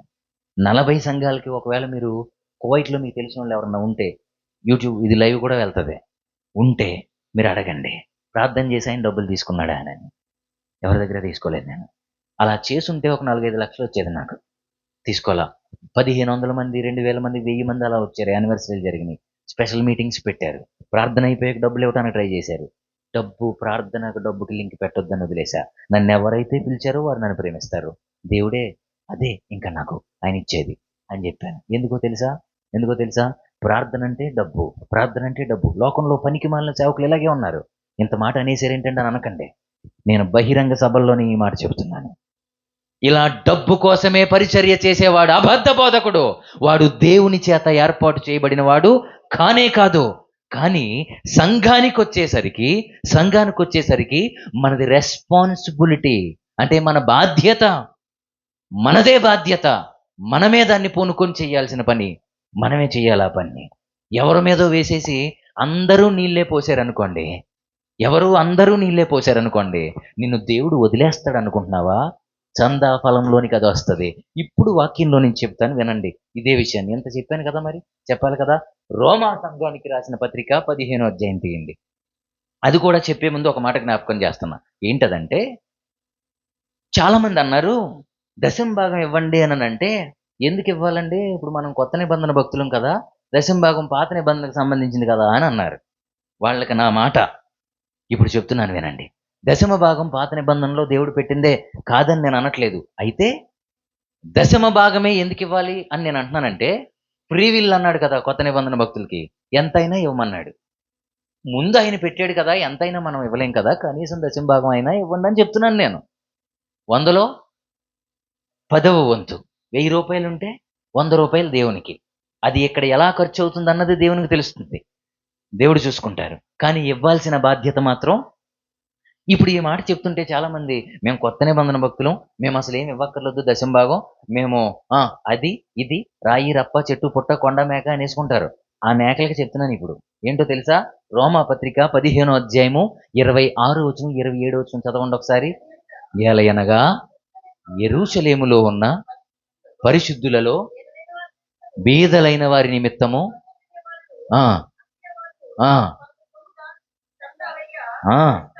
ఇష్టపడిరి. అవును, వారిష్టపడి ఏం చేశారంట? ఇష్టపడి దాన్ని చేశారంట. తీసి 28వ వచనం చదవండి.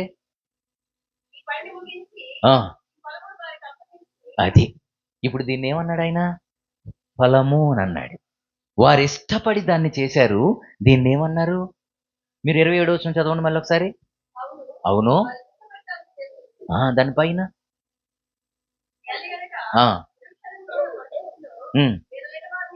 బీదలైన వారి నిమిత్తము.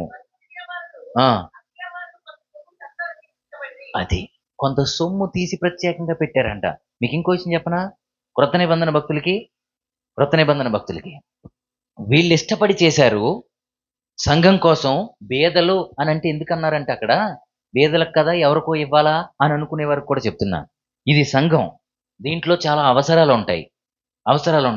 ఆ రోజుల్లో చర్చిలనంటే ఇలా లేవు. మరి ఎలా ఉన్నాయి? ఎక్కడో చోటన పెట్టుకునేవారు, అందులో కొంతమంది లేని వాళ్ళు ఉండేవారు, ఉన్నవాళ్ళు తీసి లేని వాళ్లకు ఇచ్చేవారు. ఇప్పుడు సంఘంలో అందరికీ అన్నీ ఉంటాయి, మనకందరికీ అన్నీ ఉన్నాయి. కూడు గుడ్డ బువ్వ లేవా? మనకి ఇల్లు లేదా? అన్నీ ఉన్నాయి.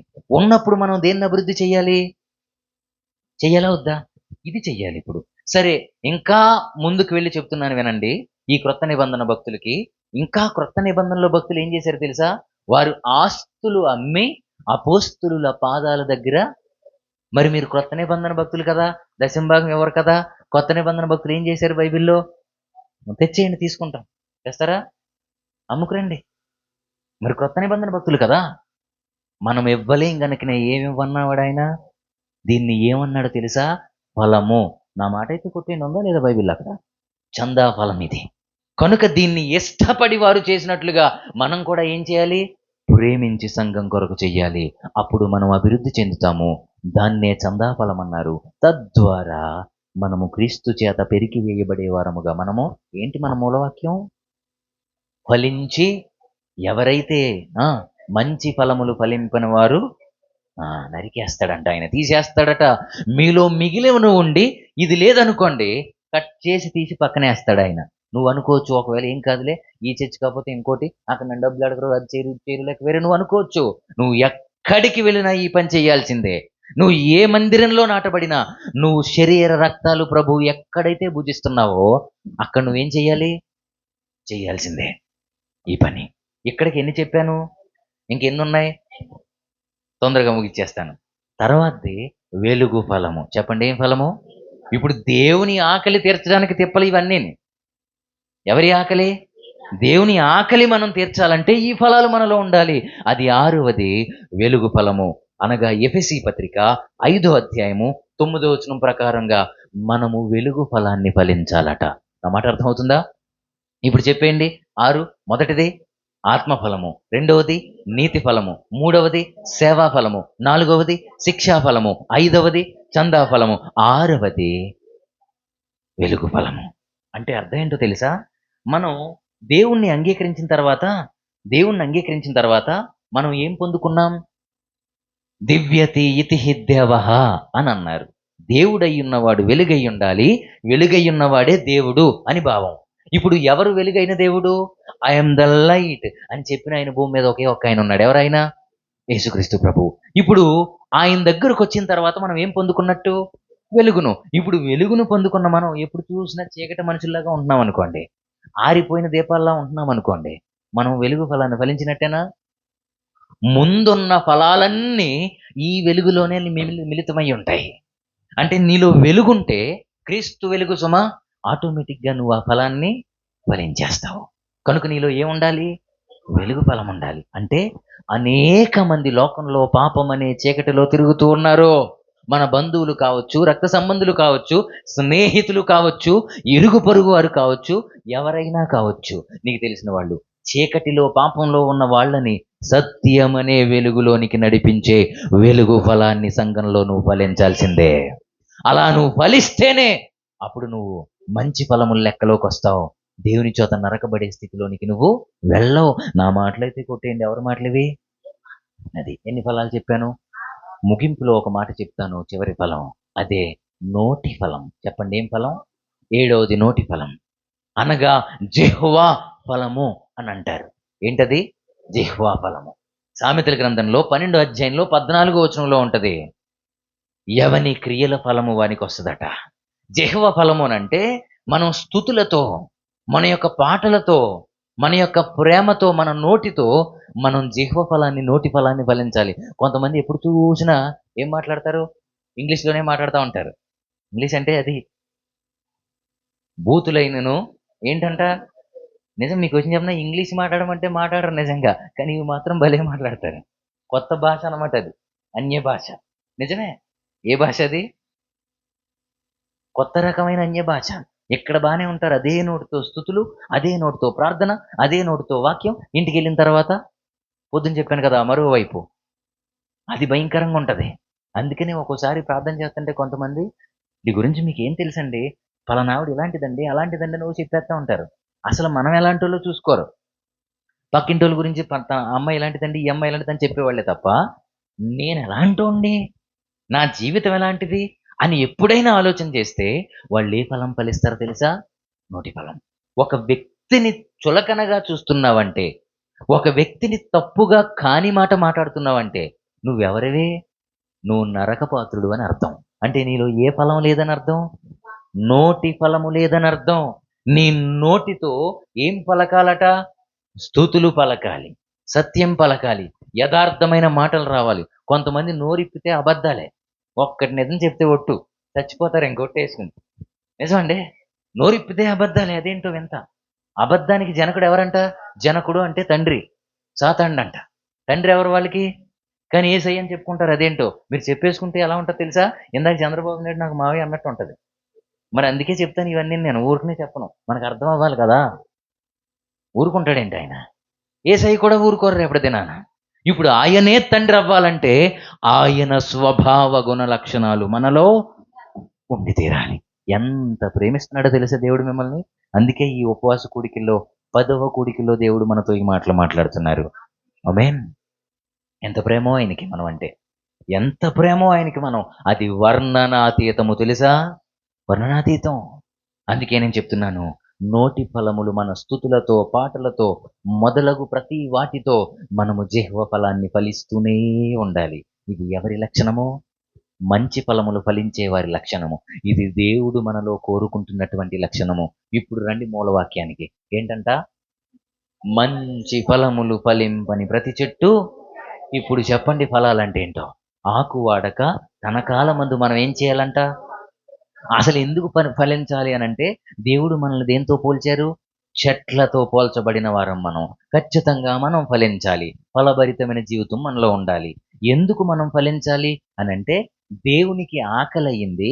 ఆయన ఆకలి తీర్చాలంటే మనము ఫలించాలి. మనం ఫలించటం వల్ల ఎవరి ఆకలి మనం తీర్చగలం? దేవుని ఆకలి. ఇప్పుడు దేవుని ఆకలి మనం తీర్చాలంటే ఎలాంటి ఫలాలు ఫలించాలి అనంటే ఈ 7 ఫలాలు చెప్పండి. మొదటిది ఆత్మఫలము, రెండవది నీతి ఫలం, మూడవది సేవా ఫలము, నాలుగవది శిక్షా ఫలము, ఐదవది చందా ఫలము, ఆరవది వెలుగు ఫలము, చివరిగా 7వది నోటి ఫలము. ఈ 7 రకాలైన ఫలభరితమైన జీవితాన్ని ఎవరైతే జీవిస్తారో ఒక దేవుని పనివాడిగా, దేవుని మాటగా చెప్తున్నాను ఈ రాత్రి ఉపవాస కూడికల్లో, వాళ్ళు నిత్యత్వంలో ప్రభుతో ఉంటారు. ఆ భాగ్యాన్ని, ఆ ధన్యతను మీకివ్వడానికి దేవుడు ఇష్టపడుతున్నాడు గనుకనే, మిమ్మల్ని ప్రేమిస్తున్నాడు గనుకనే ఈ మాట నా ద్వారా దేవుడు మీతో మాట్లాడి, పరిశుద్ధాత్మ దేవుడే మన మధ్యలోనికి దిగొచ్చి ఈ మాటలు మనతో మాట్లాడి చెబుతూ ఉన్నారు. ఇప్పుడు కూడా మనం చులకనగా దేవుణ్ణి గనక చూసి మనం దూరం అయ్యి ఫలభరితమైన జీవితానికి దూరం అయిపోతే మనకంటే దౌర్భాగ్యులు ఇంకొకరు ఉండరు. నేను చెప్తున్నాను మరలా, నువ్వు ఈ మందిరంలో నాటబడ్డావంటే, నువ్వు ఉన్నావంటే నీ ద్వారా ఈ మందిరానికి ఏం కలగాలంట? ఇలా గుండ్లు మెచ్చ చేసుకుని చెప్పండి, నా ద్వారా ఈ మందిరానికి. చెప్పండి ఇలా గుండ్లు మెచ్చ చేసుకుని, నా ద్వారా ఈ మందిరానికి, నా ద్వారా ఈ మందిరానికి అభివృద్ధి కలగాలి. నా ద్వారా ఈ సన్నిధి అనగా దేవుని కనుదృష్టి నిలిచే ఈ స్థలానికి ఒక ఉన్నతమైన ఒక గొప్ప కార్యం నా ద్వారా జరగాలి ప్రభువా, నా ద్వారా జరగాలి, నా ద్వారానే జరగాలి. ఇది స్వార్థపూరితమైన కోరికైనా సరే కోరుకోండి. ఎవరి ద్వారా జరుగుతుందో వాళ్ళు ఎక్కడుంటారో ఎవరితో ఉంటారు. అది అందుకు ఈ ఉపవాస కూడికల్లో దేవుడు మాట్లాడుతున్నాడు. కనుక ఈ ఫలభరితమైన జీవితాన్ని జీవించండి. దేవునికి అభివృద్ధికరమైన జీవితాన్ని జీవించి మీరు కనపడండి. ఆయన తొంగి చూసినప్పుడు ఇదిగో సెలెక్ట్ చేసి తీసుకునే వాళ్ళుగా కనపడండి. ఆయన వచ్చినప్పుడంట, ఇష్టం పుట్టించే ప్రాయం వచ్చినప్పుడు ఏం చేస్తాడంట? ఎత్తుకుని వెళ్ళిపోతాడంట. యెహెజ్కేలు ప్రవచన గ్రంథం 16వ అధ్యాయంలో ఉంటుందన్నమాట. మరియు నేను నీ యొద్దకు వచ్చి నిన్ను చూడగా ఇష్టము పుట్టించు ప్రాయము నీకు వచ్చి అన్నది కనుక నిన్ను నా దానిగా చేసుకుని పెళ్లి చేసుకుని వివాహం చేసుకుంటానన్నాడు ఆయన. ఇప్పుడు ఎలా రాబోతున్నాడు యేసుక్రీస్తు ప్రభువారు? వరుడుగా రాబోతున్నాడు ఆయన. వరుడుగా వస్తున్నాడు గనక ఖచ్చితంగా సంఘ వధువును చూసినప్పుడు ఆయనకి నచ్చాలా వద్దా? ఖచ్చితంగా నచ్చాలి. అలా నచ్చాలంటే మనలో ఏముండాలి? ఇదిగో ఈ ఫలభరితమైన జీవితం మనలో ఉండాలి. ఆమేన్. కనుక ముగింపులో ఒక మాట చెప్తున్నాను. ఉపవాస కూడికలంటే అర్థం ఏంటో తెలుసా? ఉపవాస కూడికలంటే భోజనం మానేసి కూర్చుని ప్రార్థన చేయటం కాదు, సిద్ధపడటానికి గుర్తులు. ఏంటి? ఉపవాస కూడికలు దేనికో తెలుసా? సిద్ధపడుటకు, సిద్ధపాటుకు గుర్తు. రాసుకోండి అవసరమైతే మర్చిపోతే. ఎందుకో తెలుసా? మీరు ఉపవాసం ఉంటున్నారనంటే సిద్ధపడుతున్నారు. దేనికి? దేవునిలో కలిసిపోవడానికి, దేవునితో ఉండడానికి. నా యందు నిలిచి ఉంటేనే. ఎవరి యందు? ఉపవాసంలో మనం ఎవరిలో నిలబడతాం? మీకు ఉదయం హృదయ సంబంధమైన ఉపవాసం చేయండి అని చెప్పాను. మరి కడుపుకు వద్దా అంటే కడుపుకు కూడా కావాలి. ఎందుకని? మనకు శరీర కోరికలు ఉంటాయి. ఫుల్లుగా బొగలాడించుకొని బొక్కేసామనుకోండి, నిద్ర తప్ప ప్రార్థన వస్తుందా? రాదు కదా. అందుకేం చేయాలి? బొవ్వ పువ్వ ఆపేయాలి. ఎప్పుడు? కనీసం వారానికి ఒకసారన్నా ఆపకపోతే ఇంకెందుకండి? సంవత్సరానికి ఒకసారి పెడుతున్నారు కదా. ఆపేసి ఏం చేయాలి? దేవుని మీద మనస్సును నిమగ్నం చేసి మనం ప్రార్థనకు ఉపక్రమించగానే మన ముందు దేవుణ్ణి పెట్టుకోవాలంట. నా మాట అర్థమవుతుందా? ప్రార్థన చేసినప్పుడు కళ్ళు మూసుకుని ఏవేవి ఆలోచనలు కాదు. కళ్ళు ఎందుకు మూసుకోమంటారు? ఏకాగ్రత కోసం. ఒకవేళ కళ్ళు మూసుకోకపోయినా నీ ముందు దేవుడు ఉంటాడంటే నువ్వు గొప్పోడివే, గొప్పదానివే. అలా ప్రార్థన చేయొచ్చు. కళ్ళు మూసుకోవటం ఏకాగ్రత కోసం. ఆ ఏకాగ్రత నీకు ఎప్పుడు రావాలి? నువ్వు ఒకవేళ కళ్ళు మూసుకొని ప్రార్థన, కళ్ళు మూసుకుంటేనే కాదు, ప్రార్థన అంటేనే వచ్చేయాలి. కానీ ప్రార్థన అంటేనే రాదు మనకి ఏకాగ్రత. అది ఎప్పుడు వస్తుంది? ఫుడ్ మానేసి, ఏమీ తినకుండా, మన శరీర కోరికలను చంపేసుకొని, నిద్రను చంపుకొని, మోకరించి, ప్రభువా నా ముందుకు నువ్వు రా అని ఆయన కాళ్ళు పాదాలు పట్టుకొని ప్రార్థన చేస్తాను నేను. తెలుసా? నా సొంత అనుభవం చెప్తున్నాను మీకు. ఎందుకంటే ఆయన పాదాలు పట్టుకోవడానికి నేను అర్హుని కాదు. నేను యోగ్యుణ్ణి కాదు, నాలో ఏ యోగ్యత లేదు, పట్టుకునే అర్హత నాకు లేదు. I'm a sinner safe by the grace of God. దేవుని కృప చేత రక్షించబడిన ఒక పాపిని మాత్రమే నేను. నాలో ఏ మంచి లేదు. కనుక నేను ఆయన్ని పట్టుకోవాల్సి వచ్చినప్పుడు నాలో ధైర్యం ఎక్కడి నుంచి వస్తుంది? రానప్పుడు ప్రార్థన ఎలా చేయాలో తెలుసా? ప్రభువా, ఇటువంటి పాపినైనా నన్ను రక్షించావే, ఎందరికో లేని ఈ అవకాశాన్ని నాకిచ్చావే, ఇదిగో నీ పాద పద్మాల దగ్గరికి వచ్చానయ్యా అని పాదాల్ని ముట్టుకోనట్టుగా ఎవరన్నా పట్టుకుంటానికి ఇదైపోతారు కదా, అలా పట్టుకోవడానికి అలా వెళ్ళి దగ్గరికి అప్పుడు ప్రార్థన చెయ్యాలి. అది ఒక్క నిమిషం చేయండి. ఎన్ని గంటలు చేస్తున్నారు మీరు ఇంటికి వెళ్ళి ప్రార్థన? చేయగలరా? గంటలు గంటలు మీరు అలా దేవుని పాదాలు పట్టుకుని ఏ ఆలోచన లేకుండా మీరు దేవునితో గడిపితే మీకంటే ధన్యులు ఇంకొకరు ఉంటారో? మీరు ఏది కోరుకుంటే దేవుడు అది మీకు ఇస్తారు. ఇంకో విషయం చెప్పనా?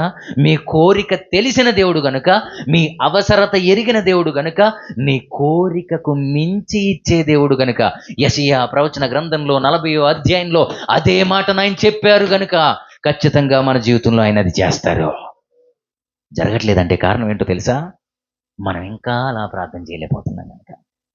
ఎవరన్నా ముఖ్యమంత్రి కానీ ప్రెసిడెంట్, గ్రామ సర్పంచ్ వస్తే లేచిపోయి కంగారు పడిపోతాం మనం. మరి దేవుని దగ్గరికి వెళ్ళినప్పుడు ఈ భయం ఉంటుందా? ఆ భయంతో వణకుతో ఆయన దగ్గరికి వెళ్ళి ప్రార్థన చేయాలి. నేను అలాగే చేస్తా. ఎప్పుడు ప్రార్థన చేసినా నా ముందు దేవుణ్ణి పెట్టుకుంటాను, ఆయన పాదాలు పట్టుకుంటాను, తండ్రి కుమార పరిశుద్ధాత్మ త్రియేక దేవుణ్ణి ఊహించుకుంటాను. వాళ్ళు నా ముందు కుర్చీలో అలా కూర్చుని ఉంటే ఆయన పాదాలు అలా పట్టుకొని త్రియేక దేవుని పాదాలు దూరంగా ఉండి సాష్టాంగ నమస్కారం చేస్తూ ప్రార్థన చేస్తాను నేను. ఇక్కడ పైకి చేయకపోవచ్చు, కానీ నా ఊహంతా అదే. దేవుడు చూచును గాక. నువ్వు అలా ఎప్పటికైతే మారతావో, నువ్వు అలా ప్రార్థన చేయగలిగితే, ఒక దేవుని పనుడిగా అనుభవంతో చెప్తున్నాను, మీ ప్రతి అవసరత దేవుడు తీర్చేస్తాడు. నువ్వు కోరుకొని కూడా తీస్తారు ఆయన. నువ్వు ఇదే కోరుకుంటావు, కానీ నీకు దానికంటే గొప్పదిస్తాడు ఆయన. నువ్వు 10,000 అడుగుతావు, ఆయన 1,00,00,000 రూపాయలు నీకు ఇచ్చేస్తారు. అంటే డబ్బులు ఇచ్చేస్తాడని కాదమ్మా, మళ్ళీ అదో వింత. అది అంటే అంతకంటే విలువైనది మన జీవితంలో ఆయన చేస్తారని అర్థం. అది మన జీవితంలో జరగాలంటే మరలా జ్ఞాపకం చేస్తున్నాను, ఫలభరితమైన జీవితంలోనికి మనం రావాలి. అర్థమైందా? కనుక అటువంటి ధన్యతను దేవుడు ఇవ్వాలనే ముగింపులో ఈ మాటలు మాట్లాడి మిమ్మల్ని బలపరుస్తున్నాను. ఉపవాసం దేనికి గుర్తు? మర్చిపోయేటప్పుడే సిద్ధపాటుకు గుర్తు. ఏ సిద్ధపాటుకి? ఫలభరితమైన జీవితానికి, దేవుని భయానికి. ఇంకా దైవజనులు ఏది చెప్పినా ఆ ప్రతి మాట గుండెలోనికి తీసుకొని సిద్ధపడడానికే ఈ కూడికలు, పని పాట లేక కాదు. అర్థమైందా? కటువుగా ఉన్నా చెప్తున్నాను. సిద్ధపడడానికి గుర్తు. ఎంతమంది సిద్ధపడుతున్నారో నాకు తెలియదు. మీరు సిద్ధపడితే మీరు ధన్యురాళ్ళే. అటువంటి ధన్య జీవితాన్ని మీకు, మీ సంపూర్ణ కుటుంబానికి దేవుడే అనుగ్రహింపచేసి ఫలభరితమైన జీవితంలో మిమ్మల్ని నింపి నిండి పొర్లే పాత్రలుగా మిమ్మల్ని చేసి ఆయన దిగి వచ్చినప్పుడు ఎత్తబడే గుంపులో మిమ్మల్ని తీసుకెళ్ళి ఆయన మందిరంలో, అనగా పరలోక రాజ్యంలో మిమ్మల్ని మొక్కలుగా నాటునుగాక. అటువంటి ధన్య జీవితాన్ని మనం అందరము పొందుకుందుముగాక. లేచి నిలబడి చిన్న ప్రార్థన చేసుకుని ముగించుకుందాం. లేచి నిలబడిన మీరు నా వైపు చూడొద్దు, పక్కవారి వైపు చూడొద్దు. దేవుడు మనతోనే మాట్లాడారు. ఎందుకో తెలుసా? మనమంటే ఆయనకి ప్రేమ, మనమంటే ఆయనకి ఇష్టం. ఆ ఇష్టం నీకు నాకు ఉన్న ఇష్టం కాదు సుమా. అది సామాన్యమైనది కాదు, మనం వర్ణించలేనిది, మనం ఊహించలేనిది, మన ఊహకు అందనిది, వర్ణనాతీతమైనది. అంత ప్రేమ ఆయన మన పట్ల చూపిస్తున్నారు కనుకనే ఎన్ని విషయాలు దేవుడు మనతో మాట్లాడుతున్నారు. ఎంత ప్రేమమయుడు ఆయన.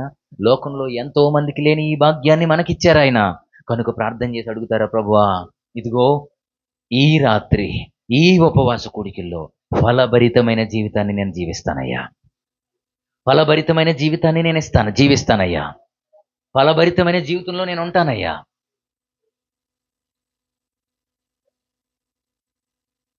ఫలభరితమైన జీవితంలో నేను ఉంటానయ్యా. నా వైపు చూడొద్దు, పక్కవారి వైపు అసలే చూడొద్దు. తలలోంచి కన్నులు మూసి చిన్న ప్రార్థన చెప్పుకోండి.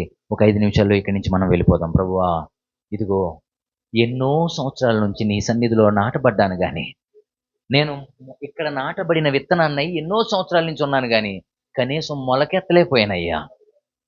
ఇంకా నేను ఫలంలోకి ఎక్కడొస్తానయ్యా? కనీసం నాలో పిందెలు లేవయ్యా. లేదా ఒక మ్రానుగా ఒక పెద్ద వృక్షాన్ని అయిపోయాను కానీ ఈ సన్నిధిలో కానీ నాలో ఫలం లేదయ్యా. కనుక కనీసం పిందెలు పచ్చికాయలైనా వచ్చే స్థితిలోనికి నేను రావాలని కోరుకుంటున్నానయ్యా. నన్ను ఆ స్థితిలోనికి నడిపించయ్యా అని ఎవ్వరూ ఖాళీగా ఉండొద్దు, అడుగుదాం. దేవుడు మన మధ్యలో సంచరిస్తున్నారు. పరిశుద్ధాత్మ దేవుడే మన మధ్యలో ఉన్నారు. ఆయన మనల్ని ప్రేమించారు గనుక, మనతో మాట్లాడారు గనుక చెబుతున్నారు. నిన్ను నన్ను ఉన్నతమైన ఈ స్థితికి తీసుకెళ్ళడానికి ఇష్టపడుతున్నారు కనుక అడుగుతావా, ప్రభువా ఫలాలు నాకు కావాలయ్యా. లోకంలో ఉన్నవాళ్ళైతే నాలో డబ్బును కోరుకుంటారయ్యా. లోకంలో ఉన్నవాళ్ళైతే నా అందాన్ని కోరుకుంటారయ్యా. లోకంలో ఉన్నవారు నా ఆస్తిని కోరుకుంటారు, నా యొక్క సమయాన్ని కోరుకుంటారు. కానీ నువ్వు కోరుకునేది మాత్రం నాలో ఫలమయ్యా. నన్ను నువ్వు చూసినప్పుడు ఫలాలుంటేనే నీ సన్నిధిలో నాటుతావయ్యా. ఫలాలుంటేనే నన్ను నువ్వు తీసుకుంటావయ్యా. కనుక నాకు ఉండాల్సింది ఏవేవో కాదు, ఫలభరితమైన జీవితం నాకు ఉండాలి. అది నాకు ఇవ్వు ప్రభువా అని అడుగుదాం. ఐగుప్తు నుండి పెరికి తెచ్చినాడు, సంగద్రాక్ష తోటలో నిన్ను నాటినాడు. ఐగుప్తు నుండి పెరికి తెచ్చినాడు, సంగద్రాక్ష తోటలో నిన్ను నాటినాడు. చుట్టూ త్రవ్వి ఎరువు వేసి నీరు పోసినాడు, చుట్టూ త్రవ్వి ఎరువు వేసి నీరు పోసినాడు. తన స్వాస్థ్యముగా నిన్ను ప్రత్యేకపరచినాడు, తన స్వాస్థ్యముగా నిన్ను ప్రత్యేకపరచినాడు. ఫలింపకుండుట నీకు న్యాయమా, యజమాని సహనముతో చెలగాటమా. ఫలింపకుండుట నీకు న్యాయమా, యజమాని సహనముతో చెలగాటమా. ఫలముల నాశించిన పరలోక తండ్రి తేరి చూచుచున్నాడు నీ వైపు. ప్రేమతో నిన్ను పెంచిన ప్రియ తోటమాలి పరీక్షించుచున్నాడు నీ కాపు. ప్రేమతో నిన్ను పెంచిన ప్రియ తోటమాలి పరీక్షించుచున్నాడు నీ కాపు. ఫలించకుండుట నీకు న్యాయమా, యజమాని సహనముతో చెలగాటమా. వెతకినప్పుడు నీ యొద్ద ఫలము లేకయుంటే, ఆకులతో నిన్ను చూసి తండ్రి సంతసించునా. వెతకినప్పుడు నీ యొద్ద ఫలము లేకయుంటే, ఆకులతో నిన్ను చూసి తండ్రి సంతసించునా. ఇవ్వబడిన సమయములో వర్ధిల్లకుంటే, ఇవ్వబడిన సమయములో వర్ధిల్లకుంటే, మోడులాంటి నిన్ను ఇంక నరికివేయకుండునా, మోడులాంటి నిన్ను ఇంక నరికివేయకుండునా. ఫలింపకుండుట నీకు న్యాయమా, యజమాని సహనముతో చెలగాటమా. ఫలముల నాశించిన పరలోక తండ్రి తేరి చూచుచున్నాడు నీ వైపు. ప్రభువా, నాలో నువ్వు ఫలాన్ని కోరుకుంటున్నావు గనక నా వైపు తేరి చూస్తున్నావయ్యా. ఐగుప్తు అనే పాపంలో నుంచి తీసుకొచ్చి నీ కనుదృష్టి నిలిచే ఈ మందిరంలో నన్ను నాటావయ్యా. ఐగుప్తు అనే పాపంలో నుంచి వచ్చి నిన్ను వెతికినప్పుడు నీ యొద్ద ఫలము లేకపోతే, ఆకులతోనే నువ్వు ఉంటే అది చూసి తండ్రి సంతోషిస్తాడని అనుకుంటున్నావా? అందుకే నీకు ఇవ్వబడిన ఈ సమయంలోనే నువ్వు ఫలించాలని దేవుడు మాట్లాడారు. కనుక ఒకే ఒక్క తీర్మానం చేసుకోండి, తండ్రి ఈ రాత్రి నుంచి నేను ఫలభరితమైన జీవితాన్ని జీవిస్తాను. ఈ 7 ఫలాలతో మీ ఆకలిని తీరుస్తాను అనేవారుంటే మీ కుడి హస్తాన్ని చాపి చూపి ప్రార్థన చేయండి. మీకోసం నేను ప్రార్థన చేసి ముగిస్తాను. ఈ ఉపవాస కూడికల్లో దేవుడు నీ నుంచి కోరుకునేది ఇదే. ప్రభువా, నేను ఆత్మఫలాన్ని ఫలించాలి అని అడగండి. నేను నీతి ఫలాన్ని ఫలించాలని అడగండి. నేను సేవా ఫలాన్ని ఫలించాలని అడగండి. శిక్షా ఫలాన్ని ఫలించాలని అడగండి. ప్రభువా, నాలో క్రమశిక్షణ కావాలి, చందా ఫలం నేను ఫలించాలని అడగండి. వెలుగు ఫలం ఫలించాలని అడగండి. నోటి ఫలం ఫలించాలని అడగండి. ఎవరైతే అడుగుతారో, అది కోరుకుంటున్నారో వారు మాత్రమే మీ కుడి హస్తాన్ని చాపి చూపి ప్రార్థనలో ఏకీభవించండి. మీకోసం నేను ప్రార్థన చేసి ముగిస్తాను. ప్రార్థన చేసుకుందాం. ప్రేమ కలిగిన మా మహాపరిశుద్ధ పరమ తండ్రి, శ్రేష్టమైన మీ కృప కలిగిన పాదాలకు స్తోత్రాలయ్యా. నువ్వెంత ప్రేమ కలిగిన దేవుడు అయ్యా, మా పట్ల ఎంత జాలి కలిగిన దేవుడు అయ్యా. ఈ ఉపవాస కూడికల్లో మమ్మల్ని విడిచిపెట్టకుండా ప్రారంభం నుంచి ఇదిగో ఈ రాత్రి వరకు మాతో ముచ్చటిస్తూనే వస్తున్నావయ్యా. అదే కోవలో ఈ రాత్రి నువ్వు మాతో మాట్లాడేవయ్యా. నిజమే, ఇంత బ్రతుకు బ్రతికి, ఇంత సేవ లేదా ఇంత క్రైస్తవ జీవితాన్ని జీవించి, ఇంత భక్తి చేసి నేను ఒకవేళ ఆత్మీయ ఫలాన్ని ఫలించలేకపోతే నా బ్రతుకు వ్యర్థమే కదా, నా జీవితం వ్యర్థమే కదా అని ఎవరైతే ఈ ప్రార్థనలో ఏకీభవిస్తూ తమ కుడి హస్తాలను చాపి మీకు చూపిస్తూ, తండ్రి ఈ రాత్రి నుంచి నేను ఫలాలను ఫలిస్తానయ్యా, నీవు కోరుకున్న ఫలాలను ఫలించి మీ ఆకలిని తీర్చేదాననుగా నేను ఉంటాను ప్రభువా అని ఎవరైతే తీర్మానం చేసుకున్నారో వారి తీర్మానము వారి జీవితంలో స్థిరపరచబడునుగాక. ఇది మొదలుకొని మరణము వరకు నమ్మకమైన సాక్షులుగా వారు ఉందురుగాక. వీరు వెలిగింపబడిన జ్యోతులై అనేక మందిని వెలిగించే జ్యోతులుగా మార్చబడుదురుగాక. విన్న వాక్యము ద్వారా వారు జీవితాన్ని కట్టుకొందురుగాక. కృప చూపించండి అయ్యా. తీర్మానము చేసుకునకు దూరంగా ఉన్న వారికి మరొక అవకాశాన్ని మీరు ఇవ్వండి అయ్యా. మరెన్నడూ లోకంలో కలిసిపోకుండా నీ ఫలమును ఫలిస్తూ ఆత్మీయ అభివృద్ధిని పొందుతూ తద్వారా నీ చేత ప్రేమించబడిన వారై నీ నిత్యరాజ్య వారసులగినట్లు వారికి ఒక అవకాశాన్ని మీరు ఇవ్వండి. మరొకసారి నా తండ్రి, ఈ సంఘాన్ని ప్రేమించండి అయ్యా. చిన్న మంద భయపడొద్దని అన్నావయ్యా. ఈ సంఘము నాయన నీ చిత్తమైతే ఈ ఉపవాస ప్రార్థనల ద్వారా సంఘ సరిహద్దులు విశాలపరచబడునుగాక. సంఘములో నూతన ఆత్మలు చేర్చబడునుగాక. ఎందరైతే ఈ మందిరంలో అడుగు పెట్టారో వారందరూ ఈ మందిరంలో ఉన్నట్టుగానే రేపటి దినాన నిత్య రాజ్యములో వారు ఉందురుగాక. అటువంటి కృపను చూపించండి. ఇక్కడ పరిచర్య జరిగిస్తున్న నా తండ్రి సారథి గారిని బట్టి, మీనా సిస్టర్ని బట్టి మీకు స్తోత్రాలు. వారికి మంచి ఆరోగ్యాన్ని ఇవ్వండి అయ్యా. ఇంకా సంఘం పట్ల వారికి నాయన ఉన్న ప్రేమకై నిన్ను స్తుతిస్తున్నానయ్యా. ఎలాంటి ప్రతికూలమైన పరిస్థితి వచ్చినా, ఎలాంటి కష్టం వచ్చినా, ఎలాంటి బాధ వచ్చినా, వారి దగ్గర ఉన్నా లేకపోయినా నిన్ను ప్రేమించే ప్రేమను చూస్తున్నావయ్యా. రెట్టింపు ఆశీర్వాదం వారు పొందుకుందురుగాక. నీ పనివాడిగా నీ పాద సన్నిధిలో ప్రార్థన చేస్తున్నానయ్యా. వారి అవసరత ఏదైతే ఉందో అది ఎవరికి చెప్పుకొనకపోయినా అది వారి జీవితంలో తీర్చబడునుగాక. అటువంటి ధన్య జీవితాన్ని వారికి ఇవ్వండి అయ్యా. మంచి ఆరోగ్యాలు వారికి ఇవ్వండి. ప్రేమించిన ఇద్దరు బిడ్డలను బట్టి మీకు స్తోత్రాలు. యోబు బిడ్డల చుట్టూ కంచి ఉంచినట్లుగా వారి చుట్టూ కంచిని ఉంచండి. సారథి గారి తల్లిదండ్రులను, తండ్రిని, నా తల్లిని, వారి సంపూర్ణ కుటుంబాన్ని, వారి బంధువులు, రక్త సంబంధులను దీవించండి. మీ నా సిస్టర్ యొక్క తల్లిని, వారి సంపూర్ణ కుటుంబాన్ని, బంధువులు, రక్త సంబంధులను దీవించండి. ఇదిగో ఈ మందిరంలో ఎందరైతే నాటబడిన మొక్కలుగా ఉన్నారో వారిని, వారి సంపూర్ణ కుటుంబాలను మీరు దీవించండి.